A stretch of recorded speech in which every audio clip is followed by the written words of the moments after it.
से सकल्याण गुणैकराशि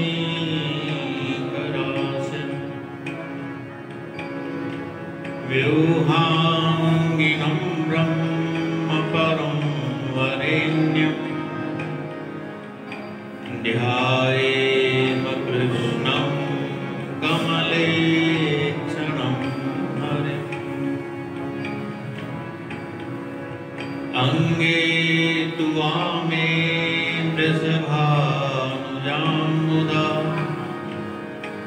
विराजमाना मनरूपसौभगाम्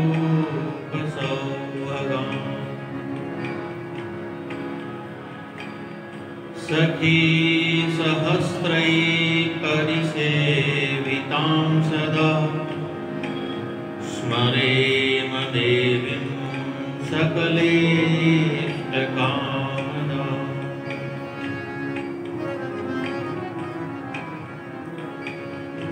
श्रीमते सर्वविद्यानां प्रभवाय सुब्रह्मणे आचार्याय मुनीन्द्राय निम्बार्काय नमो नमः। अज्ञानतिमिरान्धस्य ज्ञानाञ्जनशलाकया चक्षुरुन्मीलितं येन तस्मै श्रीगुरुवे नमः।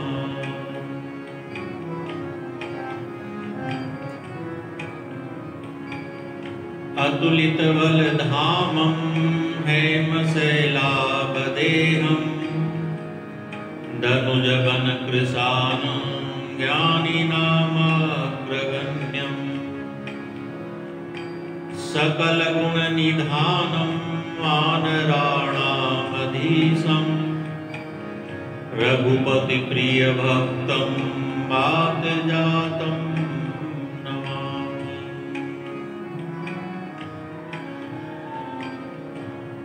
भक्तिभक्त भगवंत गुरु चतुर नाम बपुए इनके पद वंदन किए नासहि विघ्न हरे।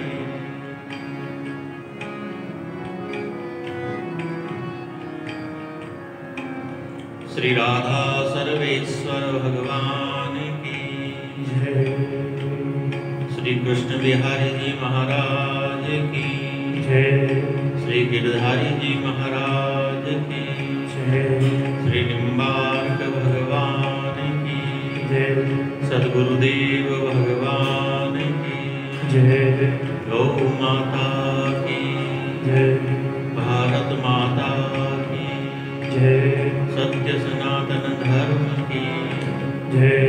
जय जय श्री राधे, जय जय श्री राधे, जय जय श्री राधे।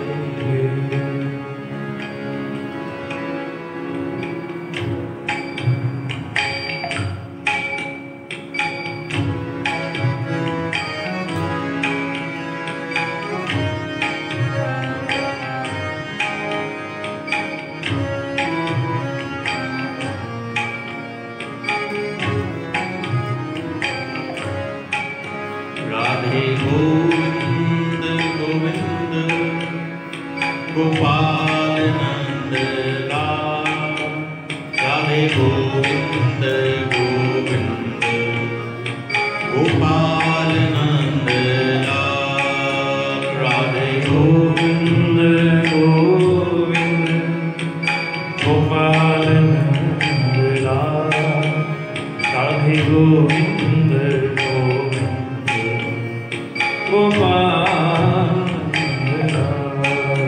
राधे गोविंद गोविंद गोपाल नंद लाल। राधे गोविंद गोविंद गोपाल नंद लाल। राधे गोविंद गोविंद गोपाल नंद लाल।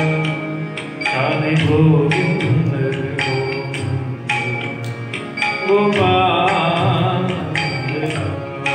राधे गोविंद गोविंद गोपाल नंद लाल राधे गोविंद गोविंद गोपाल नंद लाल राधे गोविंद गोविंद गोपाल नंद लाल राधे गोविंद गोविंद गोपाल लाल हे गोपाल नंद लाल हे गोपाल नंद लाल गोपाल नंद लाल हे गोपाल नंद लाल हे गोपाल नंद लाल हे गोपाल नंद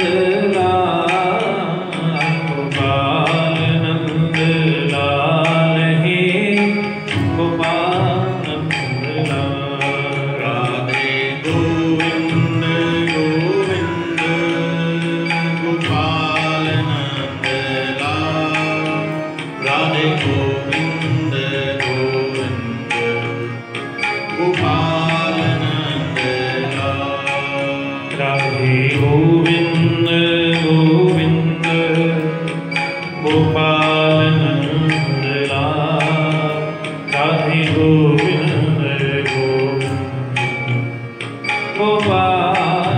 नंद लाल राधे गोविंद गोविंद गोपाल नंद लाल राधे गोविंद गोविंद गोपाल नंद लाल राधे गोविंद गोविंद गोपाल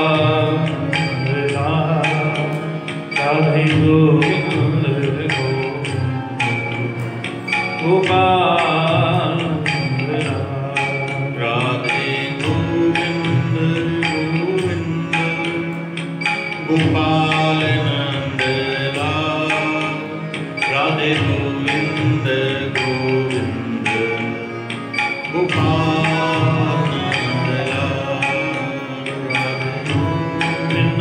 गोविंद गोपाल नंद लाल राधे गोविंद गोविंद गोपाल नंद लाल हे गोपाल नंद लाल हे गोपाल नंद लाल हे गोपाल नंद लाल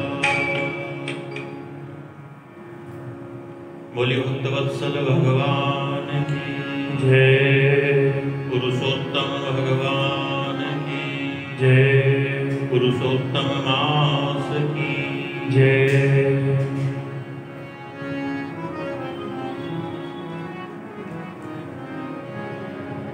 भक्ति भक्त भगवंत गुरु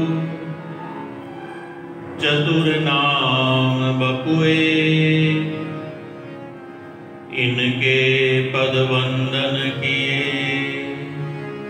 नासहि विघ्न अनेक।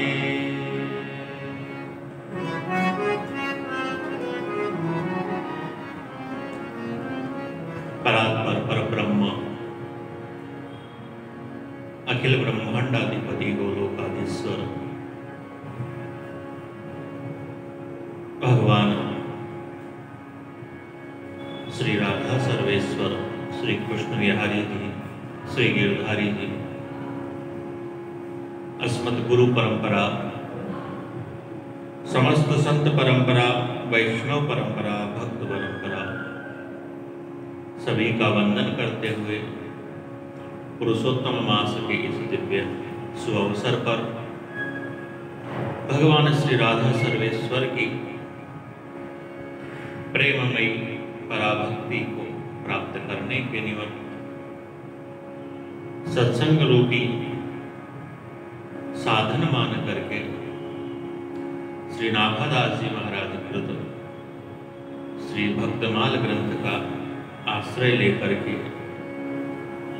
इस सत्संग रूपी पूजन को भगवान के चरणारविंदों के आश्रय में प्रारंभ करते हैं।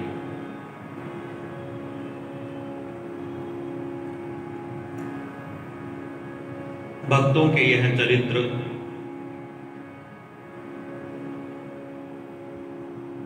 हमारे जीवन को भी भक्ति मार्ग के ऊपर अग्रसर करने में हमारे लिए बड़े प्रेरणादायी हो। मन में इसी भाव को रखते हुए भक्तमाल में वर्णित इन भक्तों के उत्तम चरित्रों का हम अवलोकन करते हैं।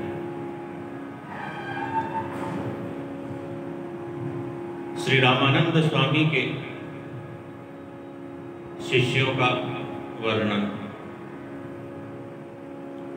हम अवलोकन कर रहे हैं, जिसमें रैदास, कबीर इत्यादि परम पावन भगवत भक्तों का वर्णन आया।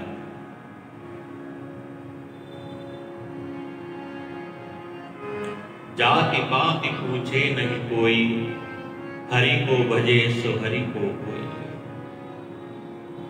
जो भगवान की भक्ति करता है वह भगवत भक्त है।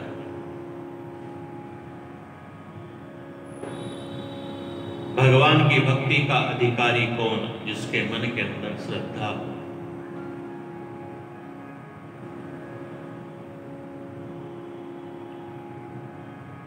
जिसके मन में लगन हो, जिसके मन में निष्ठा हो, उसे भक्ति रूपी मणि प्राप्त हो जाती है। और भक्ति रूपी मणि ऐसी मणि है कि जो भक्ति रूपी मणि को धारण करता है वह भक्त हो जाता है। और भक्त न कोई उसकी जाति, न कोई उसका वर्ण। हरि को भजे सो हरि का हो।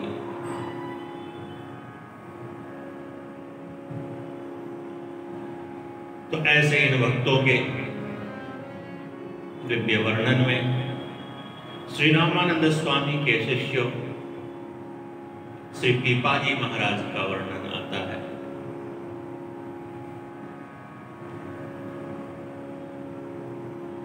श्री नाभादास जी महाराज अपनी लेखनी से श्री पीपाचार्य जी महाराज का उत्तम चरित्र लिखते हुए वर्णन करते हैं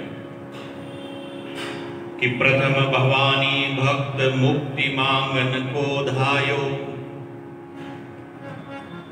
सत्य कयो तिहि शक्ति सुदृढ़ हरि शरण बतायो। श्री रामानंद पंद पद पाई भयो अति भक्ति की सेवा, और गुण असंख्य निर्मोल संत धरि राखत ग्रीवा। प्रथम भवानी भक्त मुक्ति मांगन को धायो, सत्य कयो तिहि शक्ति सुदृढ़ हरि शरण बतायो। श्री रामानंद पद पाई भयो अति भक्ति की सीमा।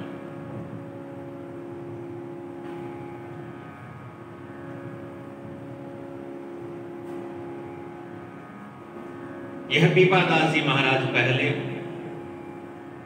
माता भवानी के भक्त थे। प्रथम भवानी भक्त मुक्ति मांगन को धायो, शक्ति की उपासना करते थे, शक्ति उपासक थे, देवी उपासक थे। देवी से मुक्ति की कामना की तो मुक्ति का साधन तो भगवत भक्ति है, गुरु शरणागति है। गुरु शरणागति और भगवत भक्ति के बिना मुक्ति नहीं प्राप्त होती है।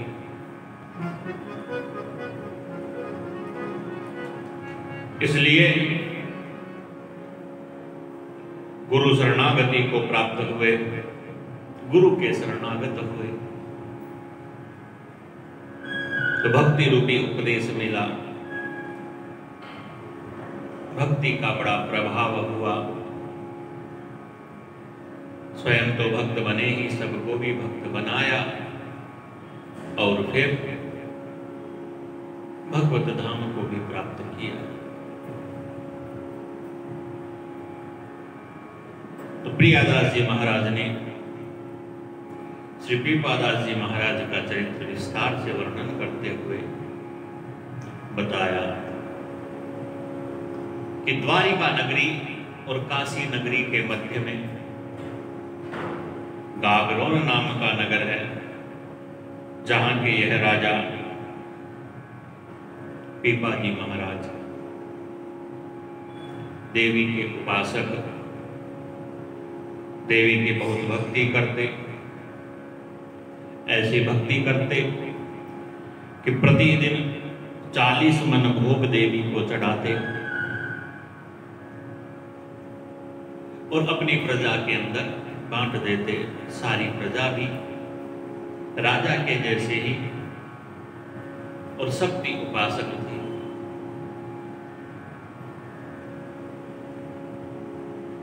सौभाग्यवश एक दिन कुछ संत लोग आते हैं,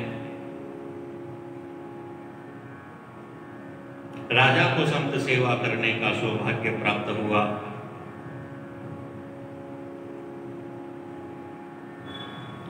संतों की प्रसादी के लिए राजा ने जो सामग्री होती है, सीधा सामग्री,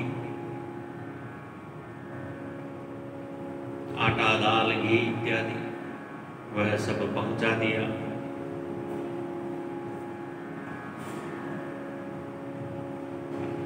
कि आयो पुर साधु सीधो दियो जोई सोई लियो, कियो मन मांझ प्रभु बुद्धि फेर डारिए।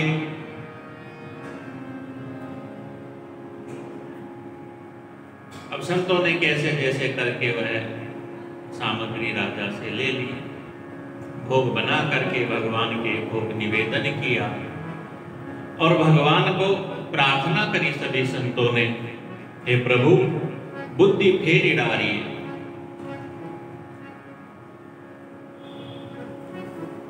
यह राजा स्वभाव का तो अच्छा है, दयालु है, लेकिन शक्ति उपासक है। शक्ति की उपासना में तंत्र की प्रधानता है और तंत्र को कुछ अच्छा माना नहीं। इसलिए संतों ने भगवान से प्रार्थना की, हे प्रभु इसकी बुद्धि को आप फेर दीजिए, यह भगवत भक्त हो जाए, भगवत दासक हो जाए।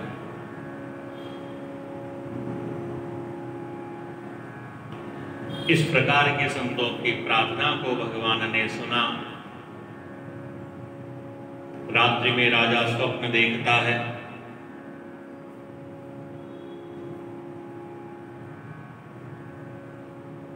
जिस पलंग के ऊपर सो रहा है अनेक प्रेत आकर के उस पलंग को ही पलट देते हैं।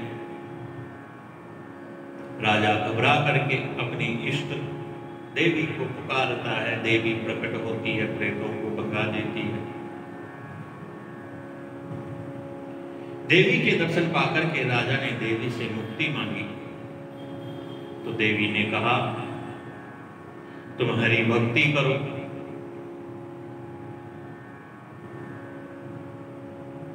गुरु करो, गुरु बनाओ और भगवान की भक्ति करो, मुक्ति तो उसी से प्राप्त होगी।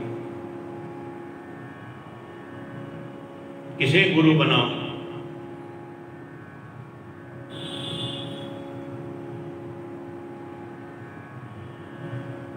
कि पूछो हरि पायवे को मग जब, देवी कही सही रामानंद गुरु करी प्रभु पाइए। लोग जाने बोरो भयो गयो यह काशीपुरी, पुरी मती अति यहाँ जहां हरि गाइए। देवी माता से ही पूछता है किसे गुरु बनाओ, तो देवी माता ने कहा, भाई रामानंद स्वामी है, उन्हें अपना गुरु बना लो। रामानंद स्वामी काशी नगरी में विराजते हैं। यह राजा पीपाजी महाराज चले, गुरु रामानंद स्वामी के आश्रम पर पहुंचे। शिष्य लोग बाहर थे, शिष्यों से निवेदन किया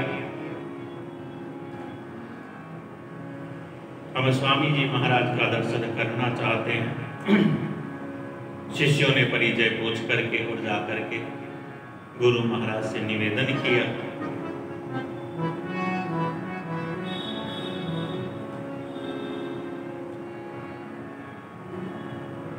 गुरु जी ने आज्ञा सुनाई, वही ग्रहासक्ति और विरक्ति में तो बड़ा अंतर है। राजसी लोगों से हमारा कोई प्रेम नहीं है।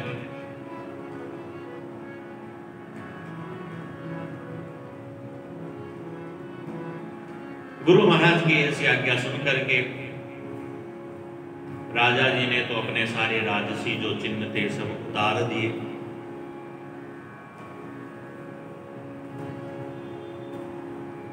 गुरु महाराज ने फिर कहा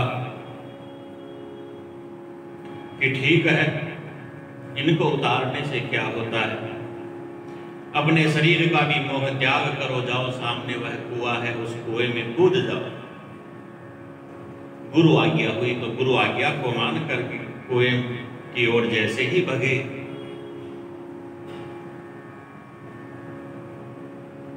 रामानंद महाराज की प्रेरणा से शिष्यों ने जाकर के उन्हें पकड़ लिया।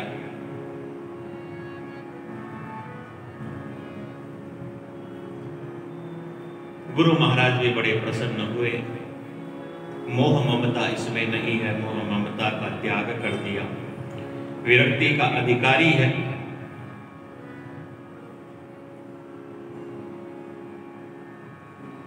तो भव सागर से तारने वाला राम मंत्र गुरु ने प्रदान किया और आज्ञा दी।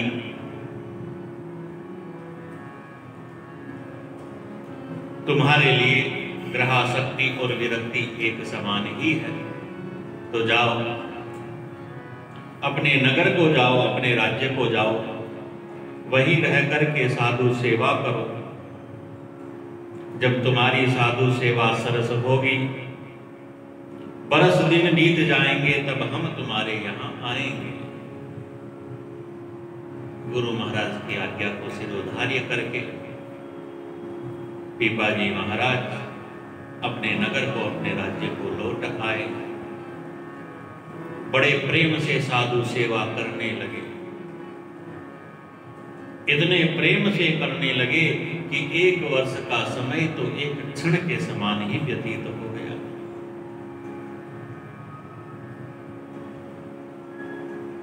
याद आया, गुरु महाराज ने कहा था वर्ष भर बाद में हम आएंगे, तो अब तो गुरु जी के शुभ आगमन की प्रतीक्षा करने लगे।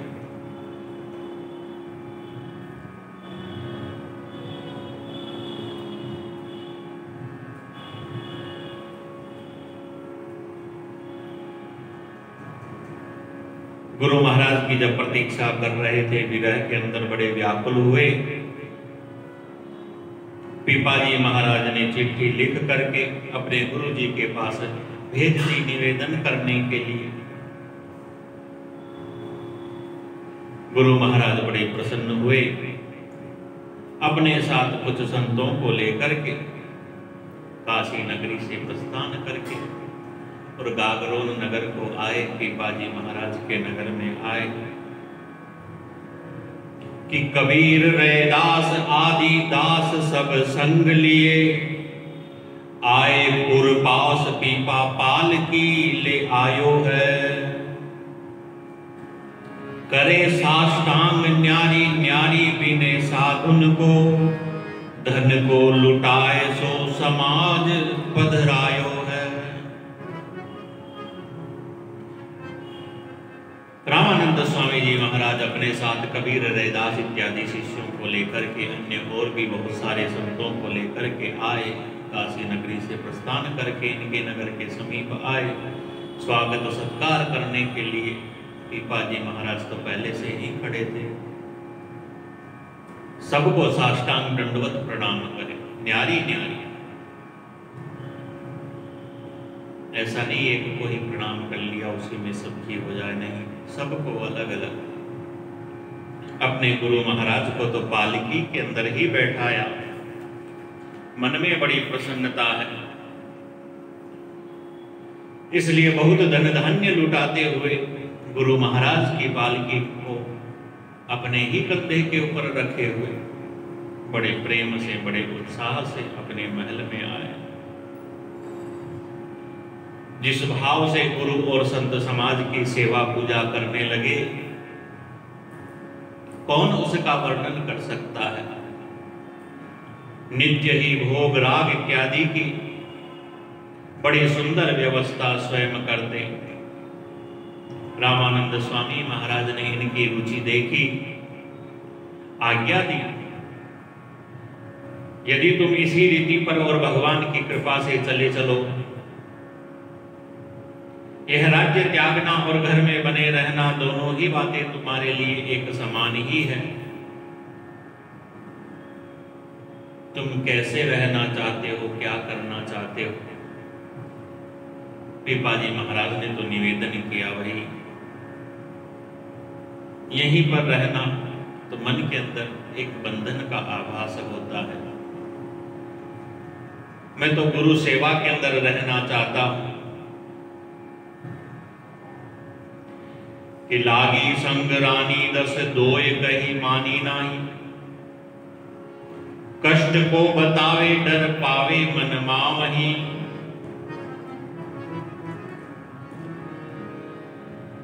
पीपाजी महाराज ने कहा, भाई मैं तो यह सब छोड़ करके अब आपकी सेवा में ही, आपके साथ ही रहना चाहता हूं।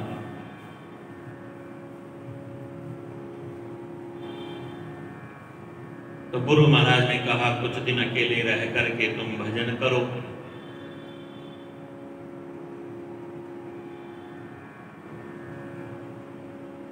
अकेले रहने का मतलब है एकांत,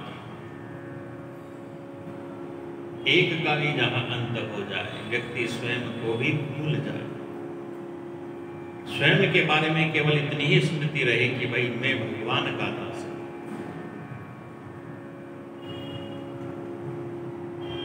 तो रामानंद स्वामी ने ऐसा कहा, पीपादास जी महाराज अब तो सब कुछ छोड़ने के लिए तैयार हैं। तो राजा थे, इनकी बहुत सारी रानियां थी, रानियों ने कहा हम भी सब चलेंगे। बहुत दोष बताए, कहाँ रहोगी, कैसे रहोगी, बड़ा कष्ट होगा, डराया भी, लेकिन कोई नहीं मानी। पीपादास जी महाराज ने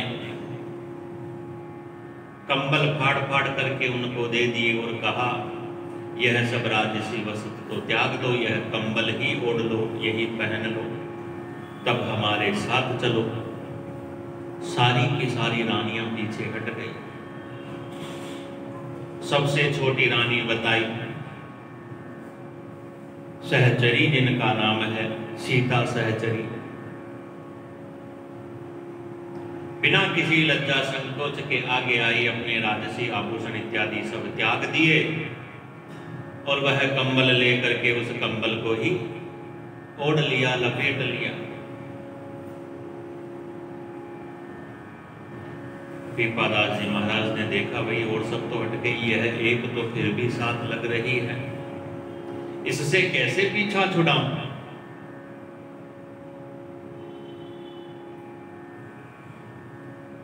कि काहू पे न होय दियो रोय, भोय भक्ति आई, छोटी नाम सीता गरे डारी न लगावही। सबसे छोटी जो पत्नी थी इनकी सीता सहचरी, जिनका नाम गरे डारी न लगावही, उस कंबल को ही अपने गले में डाल लिया, न लजावही, कोई लज्जा शर्म नहीं दिखा। तो पीपादास जी महाराज फिर कहते हैं, यहु दूर डार्यो करो तन को उघारो, कियो दया रामानंद हियो पीपा न सुहावही। यह दूर डारो करो तन को उघारो।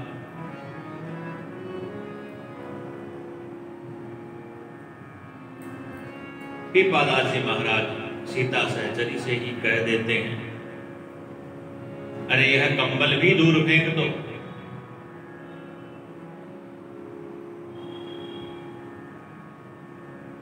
पति की आज्ञा को सुनकर के सीता सहचरी ऐसा ही करने लगी। दया रामानंद ही हो, रामानंद स्वामी के हृदय में दया आ गई, उन्होंने रोक दिया। पीपादास जी से कहा, यह व्यक्ति बड़ी भक्तनिष्ठ है, इसको साथ रखने से तुम्हें भगवान की भक्ति में सहयोग ही मिलेगा, अतः इसे साथ रखो।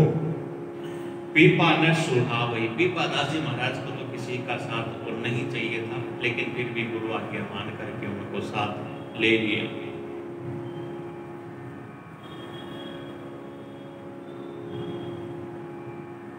गुरु जी से तो कहा, मुझे किसी का साथ नहीं सुहाता है,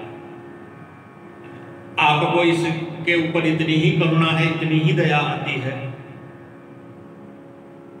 तो किसी और कृपा पात्र के साथ कर दीजिए। भाई रैदास, कबीर इत्यादि बड़े बड़े तुम्हारे भक्त हैं, इसके ऊपर इतनी ही दया आती है तो किसी और के साथ कर दो, मुझे तो किसी का साथ नहीं सुहाता है। रामानंद स्वामी ने शपथ दिला करके और सीता सहचरी को पीपा जी के साथ ही कर दिया। दूसरी सब रानियां देखने लगी, भैया तो हमको छोड़ करके जाएंगे, इनके बिना हमको सुख कहां। ब्राह्मणों को बुला करके लाई। अरे ब्राह्मणों कुछ तो करो। धन का लोभ दिया ब्राह्मण को। एक ब्राह्मण हलाहल जहर खा करके और मरने को ही तैयार हो गया। इसे देख करके पीपा जी महाराज तो बड़े डर गए, लेकिन रामानंद स्वामी ने भगवान नाम के प्रताप से उसे ठीक किया, सबकी बुद्धि को भी ठीक किया। सब ठीक हो गए, सबकी बुद्धि भगवत अनुरागी हो गई। बड़ी प्रसन्नता से पीपा दास जी महाराज सीता सहचरी के साथ अपने नगर से चले। गुरु महाराज तो काशी के प्रति प्रस्थान करते हैं, पीपा दास जी महाराज पहले द्वारिका नगरी के लिए प्रस्थान करते हैं। चलो भगवान के दर्शन करके आए। भगवत भजन वहां पर करने लगे। एक दिन मन में भगवान के दर्शन की बड़ी प्रबल इच्छा हुई, तो दोनों भक्त दंपति जाकर के समुद्र के अंदर ही कूद गए। भगवान तो सदैव भक्तों का ध्यान रखने वाले हैं, इसलिए भगवान तुरंत अपने जो सेवक वहां पर जो भी थे उन्हें भेजा। वह सब आए, इन दोनों को लेकर के भगवान की उस दिव्य द्वारिका नगरी में भगवान के महलों में ले गए। भगवान के दर्शन का अनुपम वह परमानंद इन दोनों को प्राप्त हुआ कि महल महल माज चहल पहल लखी, रहे दिन साध सुख कौन सके गाय के। उस महल की चहल पहल इत्यादि सब देखी, परमानंद वहां देखा। अरे कौन उसका वर्णन कर सकता है? कोई कवि तो क्या शेष शारदा भी जिसे नहीं कह सकते, ऐसा परमानंद भगवान के सानिध्य में है। 7 दिन तक वहां रहे। 7वें दिन भगवान ने कहा अब जाओ वापस। हे प्रभु, आपके दर्शन के बिना तो हम कैसे जाएं? भगवान ने कहा मेरे इन दर्शनों की यह अनुभूति तुम्हें सदैव रहेगी। मुझे सदैव तुम अपने साथ ही जानोगे, अपने साथ ही मानोगे। लेकिन ध्यान रखो, यदि तुम नहीं गए तो यह कलंक मुझे लगेगा कि देखो भगवान का भक्त डूब गया। इसलिए तुम्हें जाना ही होगा। भगवान की आज्ञा शिरोधार्य करके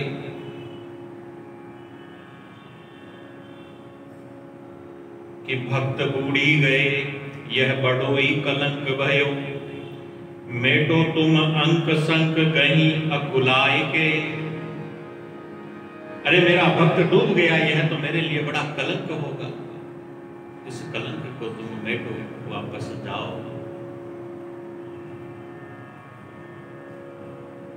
मेरी अनुभूति तुम्हें सदैव रहेगी। ऐसा कह करके भगवान ने अपने दिव्य आयुधों की छाप इन्हें दी, शंख और चक्र की छाप दी।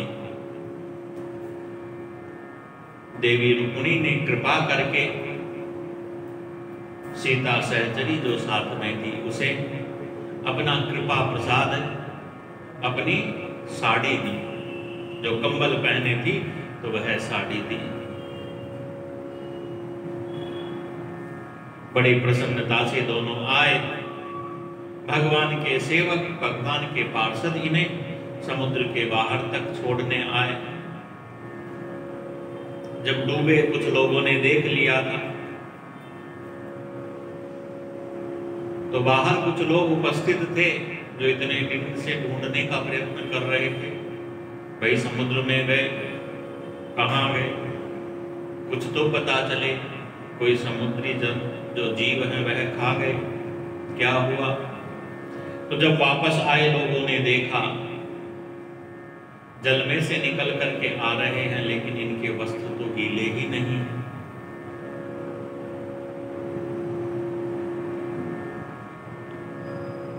सबके सब सूखे। इनके हृदय में तो भगवत प्रेम बड़ा बरस रहा था।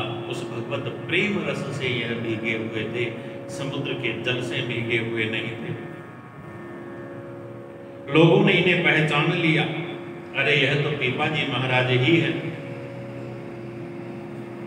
बड़ी इनकी जय जयकार होने लगी। बड़े आदर से इनको लेकर के आए। सब लोग इनके जो छाप देखी शंख और चक्र की, इनके चरणों के अंदर लौट गए।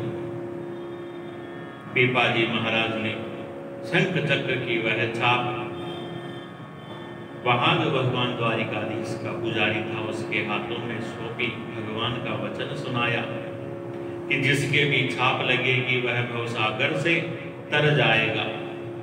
भगवान के निज आयुधों की अंकित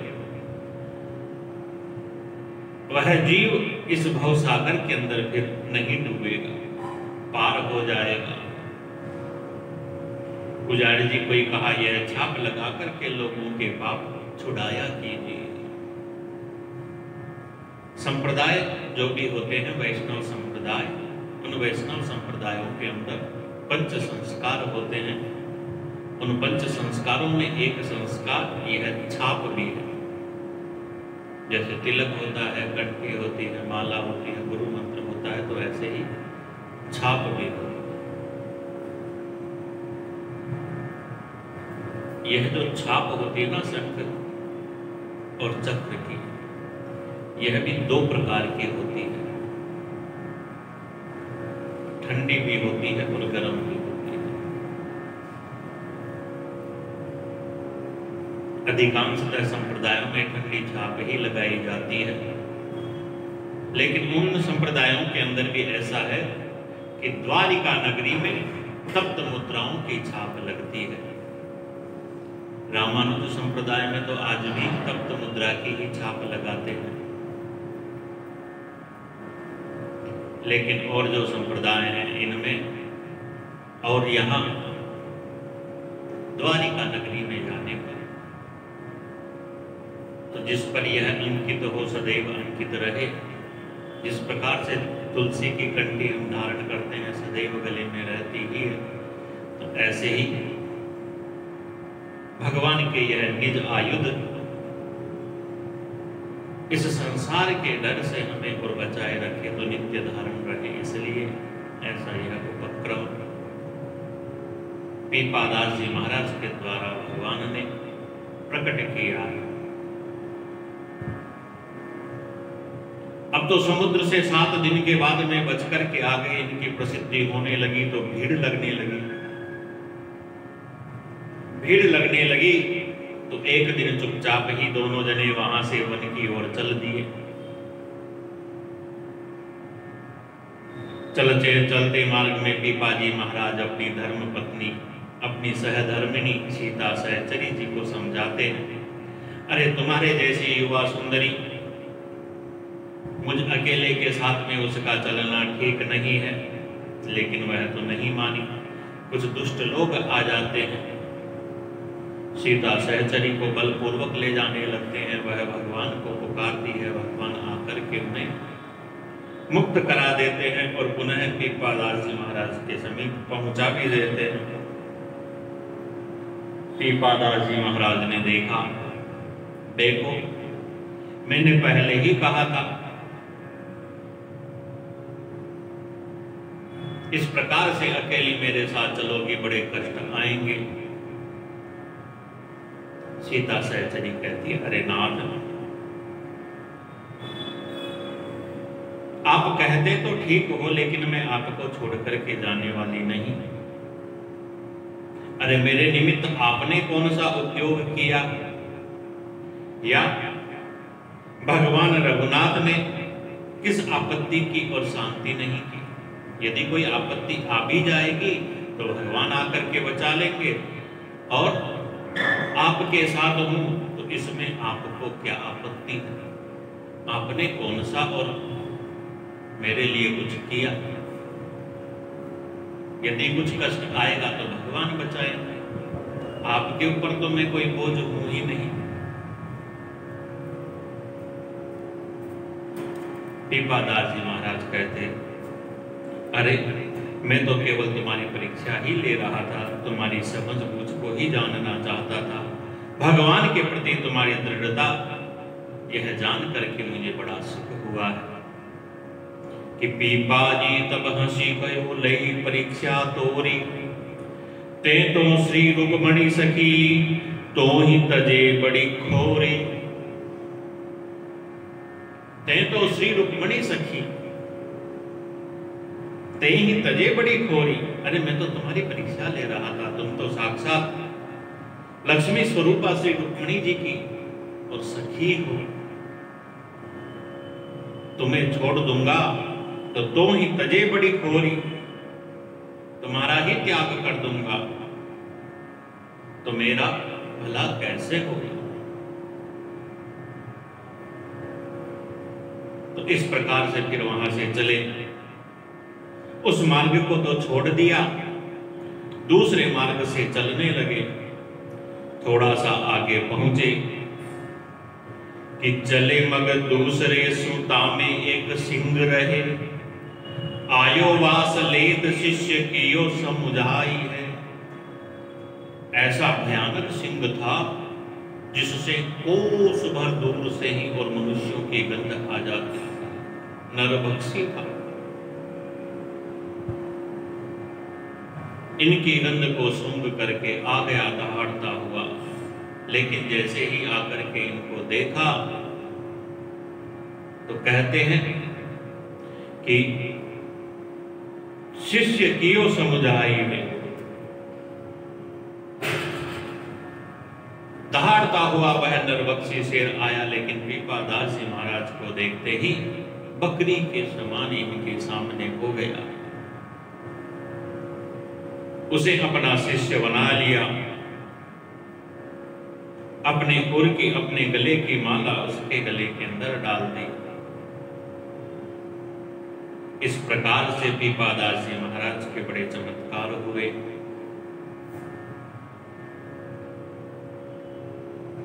आगे चल करके एक गांव पहुंचे, वहां पर एक व्यक्ति लाठी बेच रहा था। उस लाठी बेचने वाले से लाठी मांगी। उस लाठी बेचने वाले ने देखा भगत जी हैं। भगत जी का मतलब कि भगवान के नाम के अलावा इनके पास और कुछ है नहीं देने को। तो ऐसा भगत जान करके और लाठी बेचने वाले ने कहा, अरे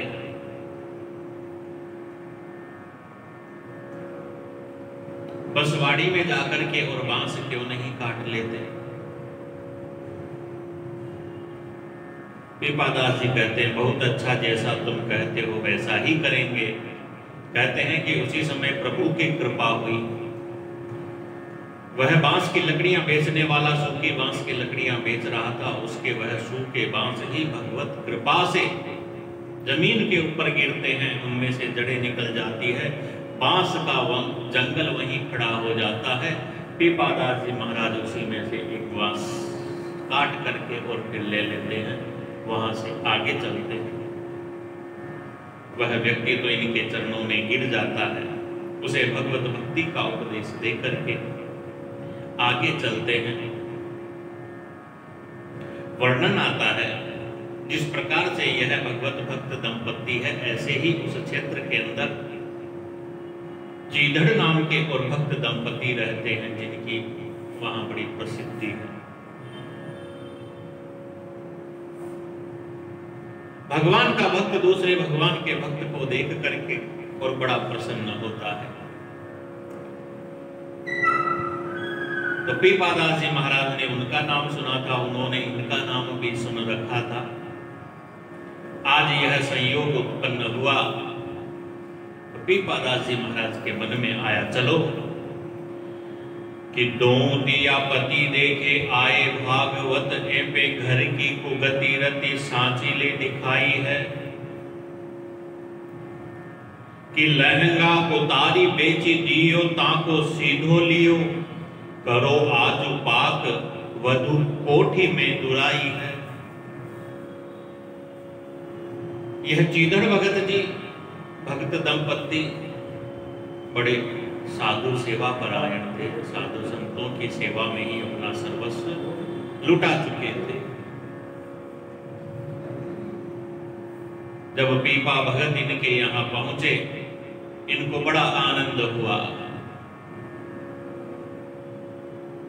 भगत जी ने जाकर के भक्तानी जी से पूछा कि भाई पीपा भगत जी आए हैं, साथ में उनकी सहधर्मिणी सीता सहचरी भी है, उनके लिए व्यवस्था करो।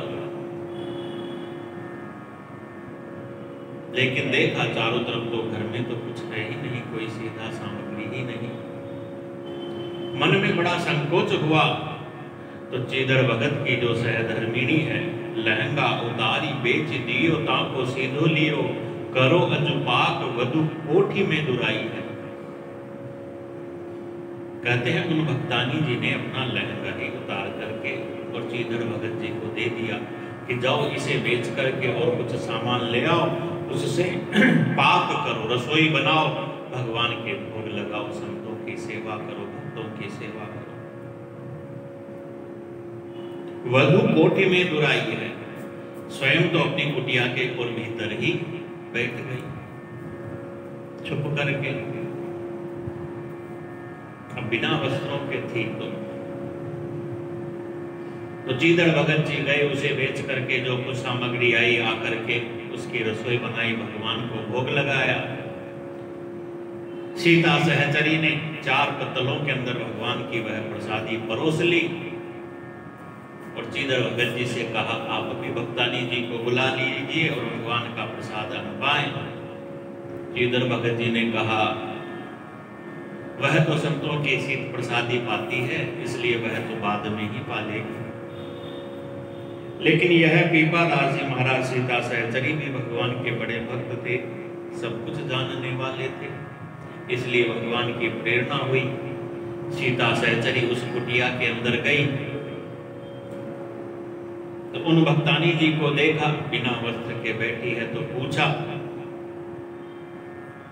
बड़ी सुंदर बात वहां भक्तानी जी ने कही कि पूछे कहो बात ए उघारे क्यों है गात, कहीं ऐसे ही बिहात साधु सेवा मन भाई है।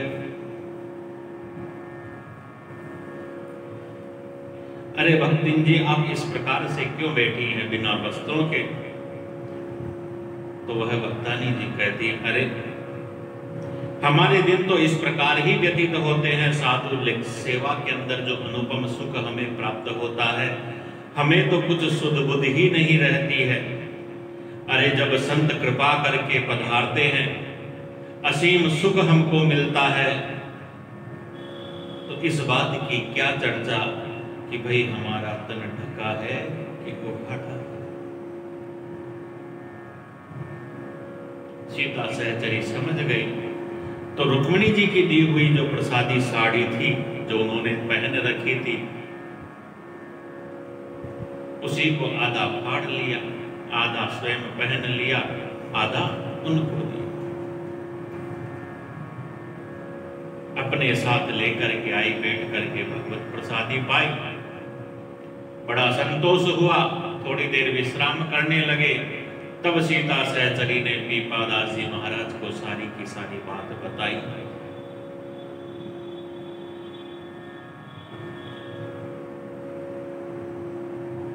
अपने मन की बात भी सीता सहचरी फिर पीपादास जी महाराज को बताती है कि हे स्वामी, इनके लिए हमें कुछ करना चाहिए, लेकिन हम क्या करें, कैसे करें?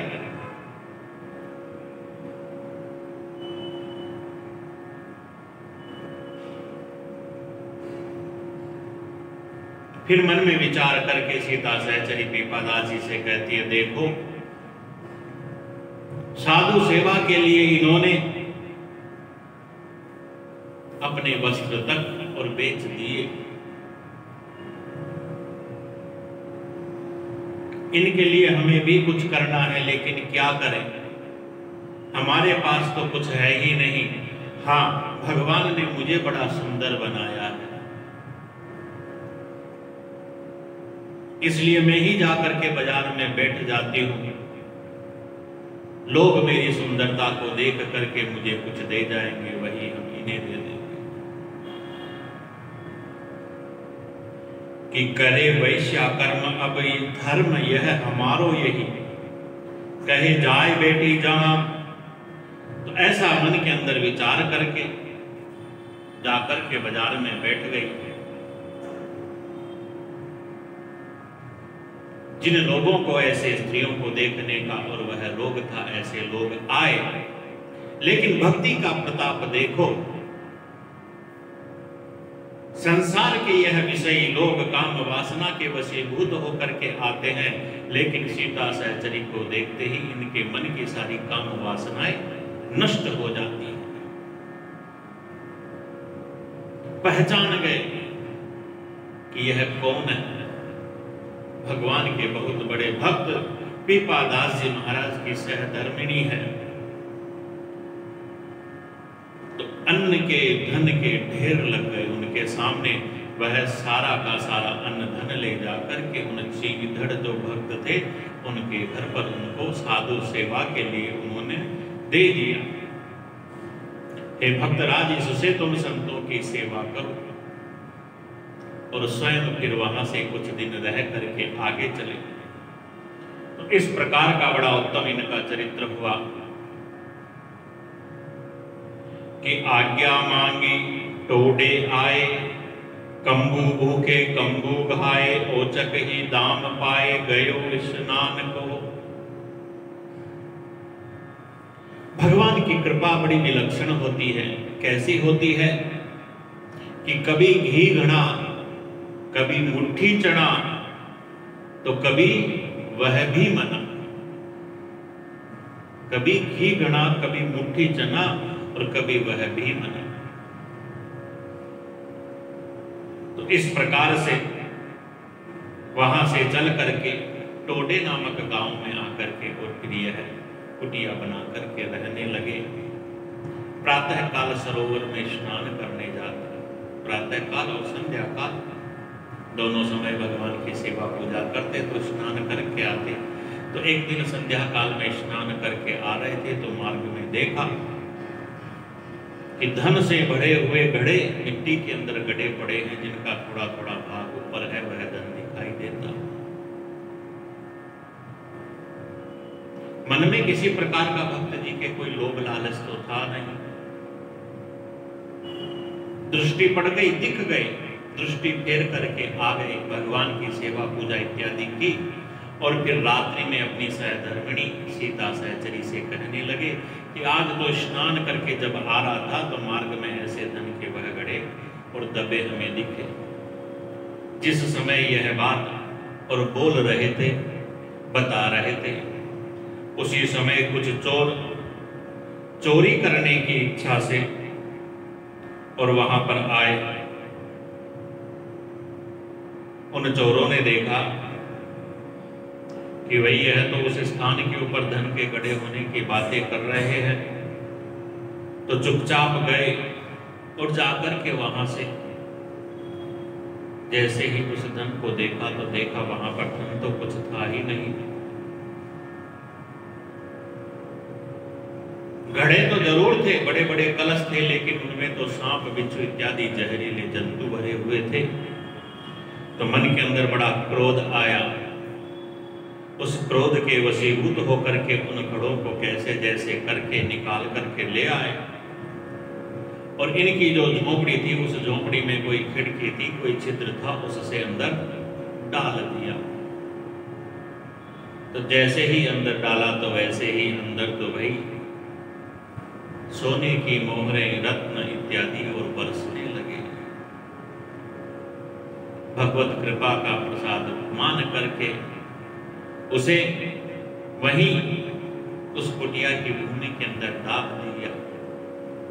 जैसी आवश्यकता होती वैसे निकाल करके और संत सेवा के लिए उसका सदुपयोग करने लगे।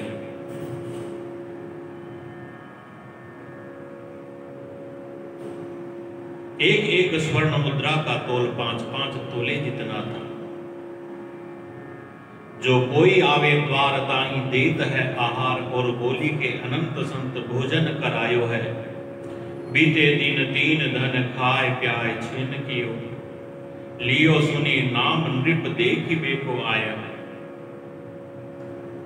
तो इस प्रकार से अनंत संतों का भंडारा करके भगवान के भेजे हुए उस धन का सदुपयोग किया। वहां का राजा सूर्यसेन मल जिसका नाम था, जब पीपादास जी महाराज का नाम सुनता है तो आता है, कहता है मुझे दीक्षा दीजिए। पीपादास जी महाराज कहते हैं पहली दीक्षा तो यही है कि विरक्ति को धारण करो। तुम्हारा अब कुछ नहीं, तुम्हारा जो कुछ है वह सब मेरा है। यह राज्य, यह रानियां इत्यादि सब मेरी ही है। राजा कहता है महाराज सब आपका ही है, तो जाओ मेरी आज्ञा है, जाकर के इसी प्रकार से तुम राज्य का पालन करो, संत सेवा करो।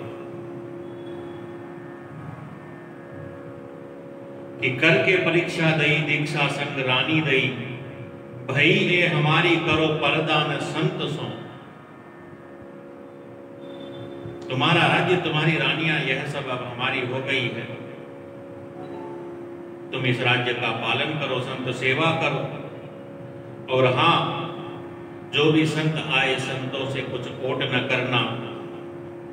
यह रानियां भी सामने आकर के और संतों के दर्शन किया करें, ऐसी परंपराएं होती है। कुछ कालक्रम ऐसा आया कि जिस कारण यह सब करना आवश्यक भी हुआ।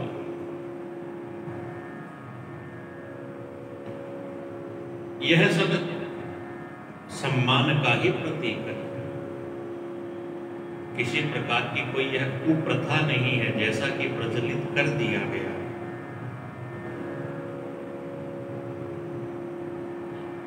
लेकिन हम लोगों को ही यह समझ में क्यों नहीं आता है? यह जो हम माने वही पढ़ता पढ़ता ऐसा है या ऐसा है या ऐसा है, वह उस समय विशेष की आवश्यकता थी जब ऐसा सब होने लगा। अन्यथा हमारे यहाँ तो वीर क्षत्राणियां हुई है, महारानी लक्ष्मीबाई जैसी, जिन्होंने अपने नन्हे से बालक को अपनी पीठ पर बांध करके और युद्ध के मैदान में भी अपनी वीरता को दिखाया।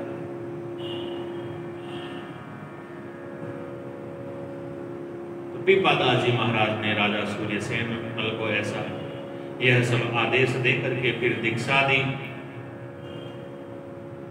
अरे राजा, तुम अपने राजा होने का अभिमान त्याग कर दो, संतों की सेवा करो, उसी से तुम्हारा कल्याण होगा।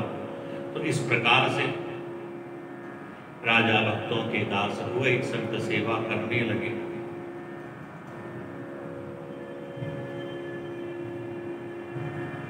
उसी के नगर में रहते हुए पीपादास जी महाराज भी भगवान की बड़ी भक्ति करते। राजा के उस राज्य में एक दिन कोई बंजारा आया, बड़ा धनवान था, उसे कुछ बैल खरीदने थे। लोगों से पूछने लगा तो लोगों ने कहा कि वहां एक भक्त रहते हैं, उनके पास बहुत सारे बैल हैं, वहां जाओ। तो पीपादास जी महाराज के पास वह बंजारा पहुंच गया, जाकर के निवेदन किया, मैं तो बैल खरीदने आया हूं। पीपादास जी कहते हैं कि आज तो सारे बैल चरने गए हुए हैं, कल दोपहर तक आओ तब ले जाना। साधु स्वरूप देख करके उस बंजारे ने विश्वास किया, जो धन इत्यादि लेकर के आया था वह सारा का सारा और दे दिया।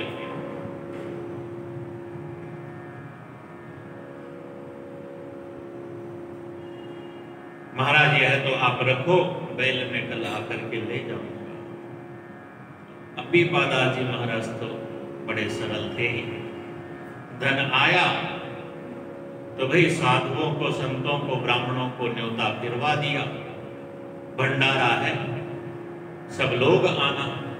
ज्यादा धन आया था तो बड़ा भंडारे का आयोजन करवा दिया। सब लोग एकत्रित होकर के आए और आकर के दूसरे दिन भगवत प्रसादी पाने लगे। उसी समय वह बंजारा भी आया। उसने आकर के पूछा, महाराज मेरे वह बेल कहां पर है? पीपादास जी महाराज उसे कहते हैं, अरे इधर आ, देख, इन संतों को देख, परलोक में भी हमारा कल्याण करने वाले यह बेल ही और मेरे, यह संत ही मेरे बेल है। जैसे बेल होता है ना, एक स्थान से दूसरे स्थान पहुंचा देता है, तो ऐसे यह संत रूपी बेल जो हमारा कल्याण करने वाले, परलोक में भी हमें कल्याण करने वाले, पहुंचा देने वाले, यह हमारे संत ही और वह बेल है। जो तुम्हें अच्छा लगता है उस बेल को तू ले जा, उसी से तेरा कल्याण होगा। पीपादास जी महाराज के दर्शन से उस बंजारे की बुद्धि भी धार्मिक हुई। अपना और धन ला करके संतों की सेवा में समर्पित किया। वस्त्र इत्यादि ला करके सब संतों को देने लगा। भागवत भक्त तो वही होता है ना जिसके सत्संग से भक्तिहीन हृदय में भी और भक्ति का अंकुर उत्पन्न हो जाए। भाई भक्तों की महिमा तो ऐसी है कि बिना बीज के ही खेत में फसल कर देते हैं, लेकिन भक्तिहीन के हृदय के अंदर भक्ति का अंकुर उत्पन्न कर दे, ऐसे भागवत भक्त होते हैं। पीपादास जी महाराज का चरित्र ऐसा ही है। एक दिन सूर्यसेनमल राजा का दिया हुआ घोड़ा पीपादास जी महाराज के था। उसी घोड़े पर बैठ करके सरोवर में स्नान करने गए तो पीछे से चोर आकर के और उनका घोड़ा चुरा ले गए। लेकिन जब पीपादास जी महाराज स्नान करके और बाहर निकले तो देखा उनका घोड़ा तो वहीं बंधा हुआ है। इस प्रकार के अनेक चमत्कार पीपादास जी महाराज के वर्णन किए हुए हैं।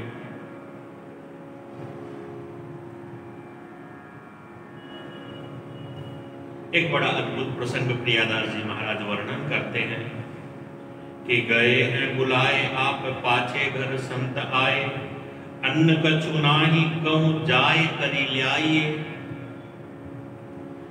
तो इस राजा सूर्यसेनमल के यहाँ पर और महाराज पीपादास जी रहते थे इसके राज्य में ही बाहर कुटिया बना करके।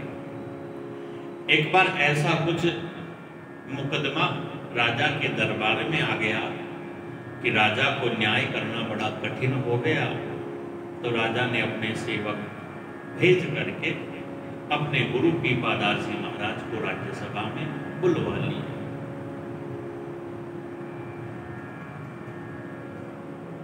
पीपादास जी महाराज राजा के महल में चले गए। पीछे से कुछ संत इनकी कुटिया में आ गए। इनकी सहधर्मिणी सीता सहचरी ने देखा संत आए हैं लेकिन सेवा करने को तो कुछ ही नहीं। तो कहूं जाए करी लाइए, विषयी वणिक एक देखी के बुलाई लई, दई सब सोंझ कही सही निशे आई। अब और कोई दूसरा है भी नहीं तो स्वयं ही फिर बाजार की तरफ चली गई। विषयी वणिक देखी, एक व्यापारी जो बड़ा विषयी था, कामी था, उसने देखा उसने बुलाया, पूछा तो इन्होंने सारी बात बता दी। तो उन्होंने कहा ठीक है, सामान तो मैं दे देता हूं, लेकिन सही निशी आइए, तुम्हें रात को मेरे पास आना पड़ेगा। सीता सहचरी कहती है ठीक है। सामान लेकर के आई, रसोई इत्यादि सब वह सीधा सामग्री संतों को दी। संतों ने भगवान के भोग के निमित्त रसोई बनाई, भगवान को भोग कराया, प्रसाद पाया। इतने में पीपादास जी महाराज आ गए। उन्होंने आकर के पूछा, सारा सब जाना। सीता सहचरी ने सारी बात बताई कि भोजन करत माज पीपा जो पधारे पूछी, वारे तन प्राण जब कहीं के सुनाई, करी के श्रृंगार सीता चली झुकी मेह आयो, कांधे पे चढ़ायो बबू बनिया रिझाई। पीपादास जी महाराज ने आकर के सारी बात पूछी तो सारी की सारी बात सहज में बता भी दी।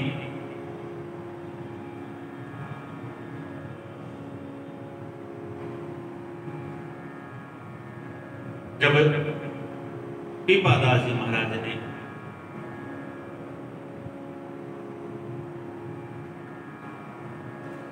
अपनी पत्नी के मुख से यह सब बात सुनी, उनके मन में किसी प्रकार का कोई दोष नहीं आया।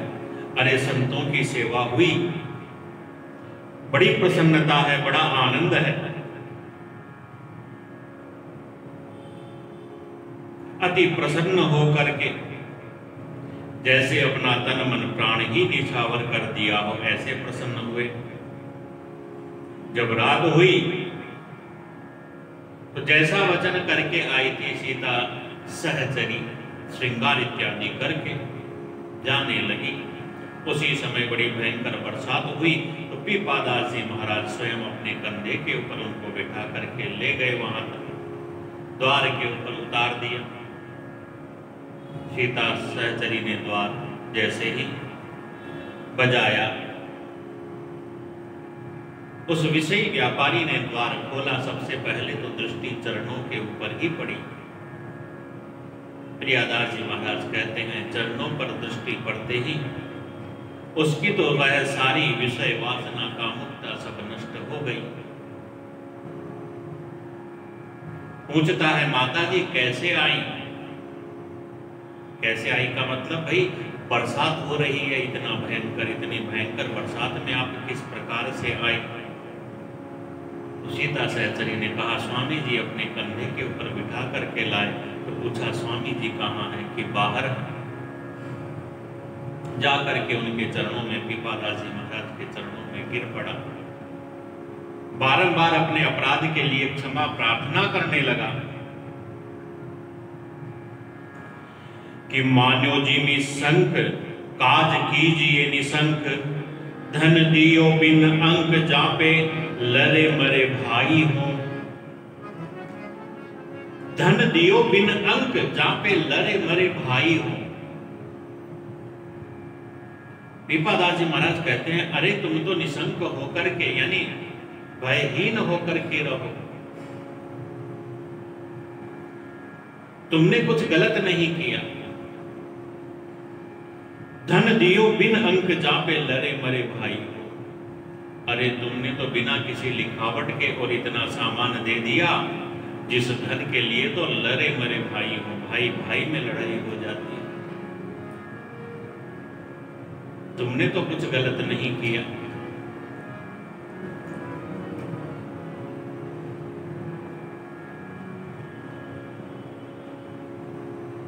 भागवत जी की कथाओं में हम सुनते हैं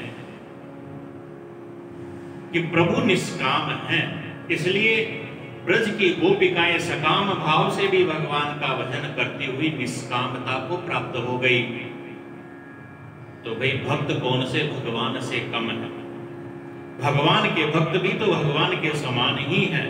यदि सच्चा भक्त है तो सच्चे भक्त को देख करके भी दुष्ट व्यक्ति अपनी दुष्टता को भूल जाते हैं। विषयी व्यक्ति अपनी विषयता को, कामुक व्यक्ति अपनी कामुकता को भूल जाते हैं।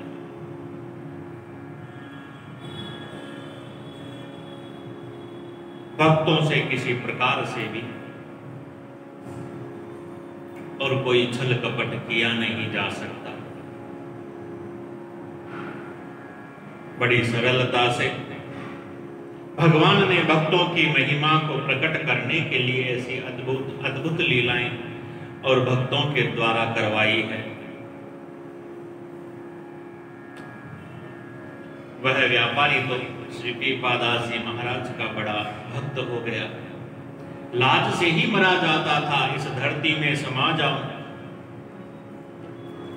इन दोनों को उस पर दया आई, उसे दीक्षा दे करके आवागमन के और दुख से ही मुक्त करवा दिया।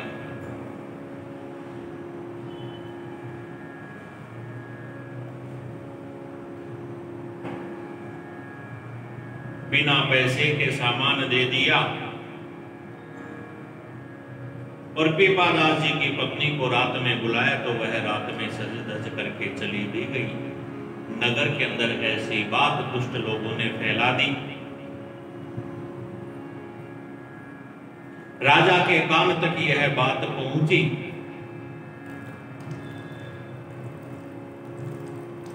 राजा के मन में आया, ऐसा गुरु, इसमें तो मेरी ही गठाई है, मेरी हानि है। अपना मान भंग होना जाना। पीपादास जी महाराज को जब राजा की मनोस्थिति पता चली, पीपादास जी महाराज राजा के पास आते हैं। द्वार पर जो सेवक थे उन सेवकों से कहा, जाओ राजा जी से हमको मिलना है, उनको सूचित करो, उनको बुलाओ। सेवक ने अंदर जाकर के कहा तो राजा जी कहते हैं, जाकर के कह दो कि मैं भगवान की पूजा कर रहा हूं। सेवक ने आकर के कहा तो पीपादास जी महाराज ने सुन करके ऊंचे स्वर में कहा, जोर से बोले, अरे देखो तो यह राजा कितना मूर्ख है, मोची के पास बैठा हुआ जूता बनवा रहा है और कहता है कि पूजा कर रहा हूं। क्या जूते ही इसके इष्ट हैं? राजा ने सुन लिया, दौड़ता हुआ आकर के चरणों में गिरा।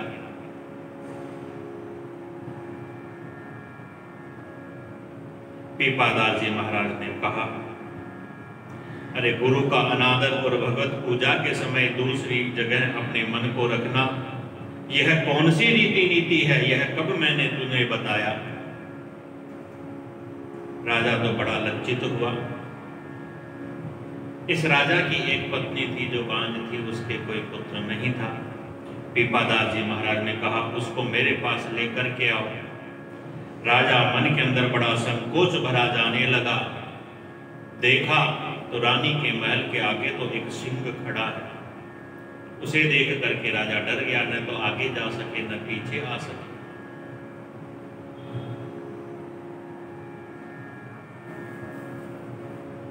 थोड़ी देर में वह सिंह अंतर ध्यान हो गया। राजा रानी के पास पहुंचा तो देखा रानी के पास तो एक बड़ा सुंदर सुकुमार छोटा सा बालक दिखा। वही बालक फिर पीपादास जी महाराज के रूप में परिवर्तित हो जाता है। ऐसी अद्भुत लीला देख करके राजा को साष्टांग दंडवत प्रणाम करता है, हे महाराज, आपकी महिमा तो जानी ही नहीं जा सकती। पीपादास जी महाराज कहते हैं, अरे तू वह दिन भूल गया जब तू मेरा शिष्य हुआ था। रानी राज्य इत्यादि की लाज छोड़ के किस प्रेम के अंदर और तू डूब गया था। अब तेरा वह रंग रूप रस सब कहाँ गया? भक्ति में तू डूब गया था, राज्य रानी सबको तूने छोड़ दिया था। इस प्रकार से राजा का पुनः उद्धार किया। पीपादास जी महाराज के और भी बड़े सुंदर सुंदर प्रसंग आते हैं।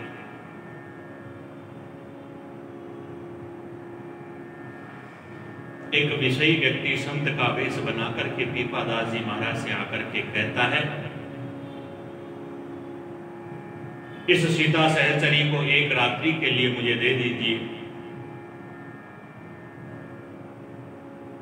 पीपादास जी महाराज ने अपनी सहधर्मिणी को बुला करके कहा, तुम एक रात के लिए इसके साथ जाओ। वह उसे लेकर के दौड़ा करके भागने लगे। रात्रि व्यतीत हो गई। प्रातः काल जब हुआ, सीता सहचरी तो एक जगह ही रुक गई। कहा, मेरे स्वामी ने तो यही आज्ञा दी थी, भाई रात्रि भर तुम्हारे साथ चलना है। रात भर चल ली, अब इसके आगे मुझे आज्ञा नहीं है। तो वह व्यक्ति पालकी लेकर के आया, पालकी में बिठा करके चलने लगा। मार्ग में जो गांव आया, उस गांव में देखता है कि हर घर के अंदर सीता सहचरी ऐसी ही स्त्रियां हैं, एक जैसी। बड़ा अचंभित हुआ। पुनः आकर के पीपादास जी महाराज के चरणों में गिर पड़ा, बड़ी क्षमा याचना करने लगे। ऐसे ही अनेक विषयी व्यक्तियों का संसार के इस दलदल से निकाल करके पीपादास जी महाराज ने उनका उद्धार किया। मन में किसी प्रकार का किसी को कोई संकोच होता, लेकिन पीपादास जी महाराज केवल भगवत भक्ति के अंदर लीन रहते, जीवों का कल्याण करते। एक तो बड़ा अद्भुत प्रसंग आता है कि 5 गांव के इनके भक्त एक समय ही इनको बुलाने के लिए आ गए।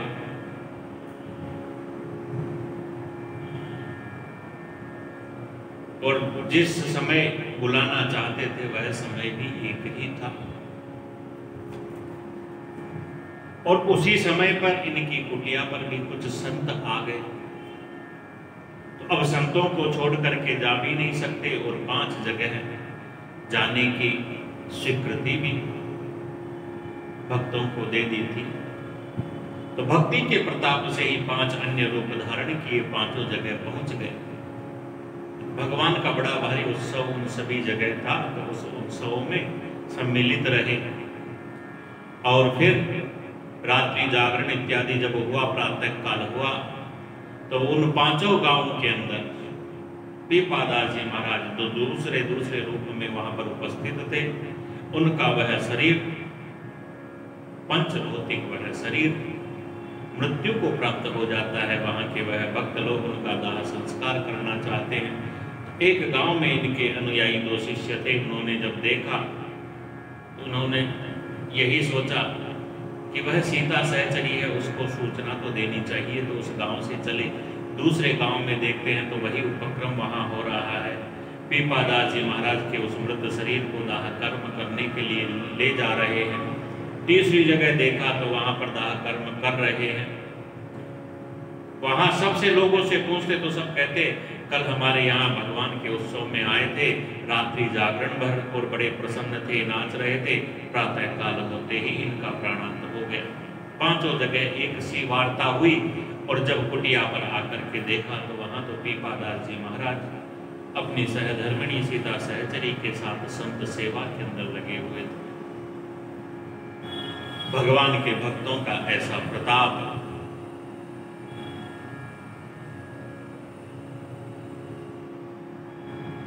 कि हे सुंदरी तब चाहिए शब्द रूप अनुकूल, तेल धार अविछन्न रटो सरस राम सुख मूल। कहते हैं कि तेल बेचने वाली कोई स्त्री थी निम्न जाति की। वह तेल बेचती तो आवाज लगाती, तेल ले लो, तेल ले लो, तेल ले लो। पीपादास जी महाराज ने उसे देखा तो उसे देख करके कहते हैं, अरे तुझ जैसी सुंदरी के मुख से यह तेल तेल शब्द अच्छा नहीं लगता, तेरे मुख से तो सीताराम सीताराम यही शब्द बड़ा अनुरूप लगता। तो वह स्त्री कहती, भाई यह नाम तो जो विधवा होती है वह कहती है। पीपादास जी महाराज सहज भाव से कहते हैं, तो तू भी तभी कहना। कहते हैं कि सायंकाल वह अपने घर में आई, उसका पति भी आया। द्वार की चौखट से टकरा करके ही उसके पति का प्राणांत हो गया। अब विधवा हो गई, उसके पति के मृत शरीर को लोग ले जा रहे थे, तो वह भी पीछे पीछे सती होने के लिए राम राम करती जा रही थी। पीपादास जी महाराज ने आकर के पूछा, अब तो राम का नाम लेती है, आपने ही मेरे पति को मार डाला। पीपादास जी महाराज कहते हैं, यह तो होनहार थी, मैंने नहीं मारा, लेकिन एक बात बता, यदि तेरा पति जीवित हो जाए तो तू हमेशा सीताराम सीताराम कहेगी? उसने कहा, हमेशा कहूंगी। तो भक्ति के प्रताप से आशीर्वाद दे करके भेजा, घर लौट करके जब आई तो देखा पति जीवित है। भगवान की बड़ी भक्ता बन गई, पति पत्नी दोनों ही, और फिर भगवान का भजन करने लगे, सदैव राम नाम का और गुणगान करने लगे। इस प्रकार से बड़े सरल स्वभाव के यह पीपादास जी महाराज कहते हैं, एक बार रात्रि में चोर आकर के इनके आश्रम से और इनकी भैंस को चुरा करके ले जाने लगे।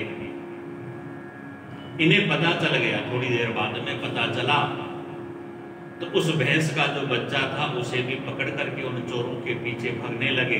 अरे इसे तो लेते जाओ, इसके बिना वह भैंस दूध कैसे देगी।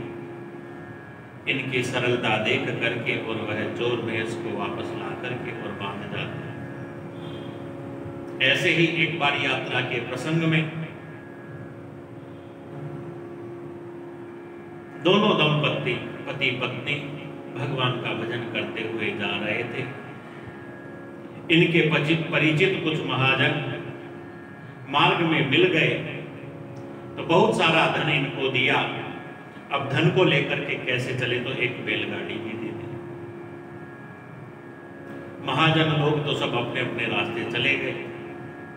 अब धन धान्य इत्यादि से भरी हुई वह बैलगाड़ी पीपादास जी महाराज के पास थी। कुछ चोर आए, वह बैलगाड़ी धन धान्य से भरी हुई इनसे छीन करके और ले गए।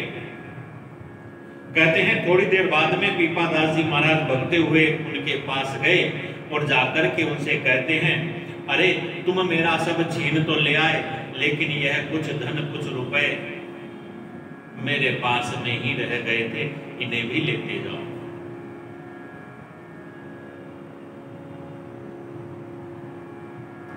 ऐसा जब यह इनका चरित्र देखा, चोरों ने विचार किया, ऐसा सरल भक्त तो केवल एक पीपा महाराज ही हो सकते हैं। इनके चरणों में गिर करके क्षमा प्रार्थना करने लगे, अपनी चोरी की प्रवृत्ति को छोड़ दिया भगवान के और भक्त बन गए।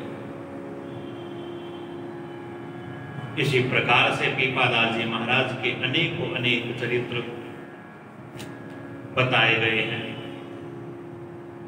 इन चरित्रों में एक चरित्र आता है जो अनंतानंद जी महाराज के शिष्य श्री रंगदास जी महाराज हुए, जयपुर क्षेत्र के। परस्पर इनका भी सम्मिलन होता है, एक दूसरे की भक्ति की महिमा को सुन करके इनका सम्मिलन हुआ। वह चरित्र भी यहाँ पर प्रियादास जी महाराज ने और वर्णन किया है।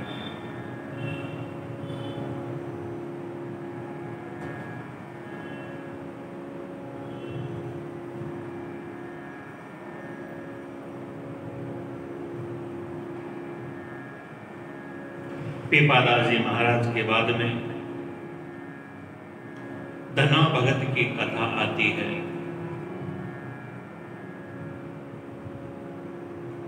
नरसिंह मेहता ने भी धना भगत की भक्ति की महिमा को गाया है। नरसिंह भगत का नाम तो हम सभी जानते हैं। अपने एक पद के अंदर और धना भगत की महिमा का वर्णन नरसिंह मेहता जी ने किया है।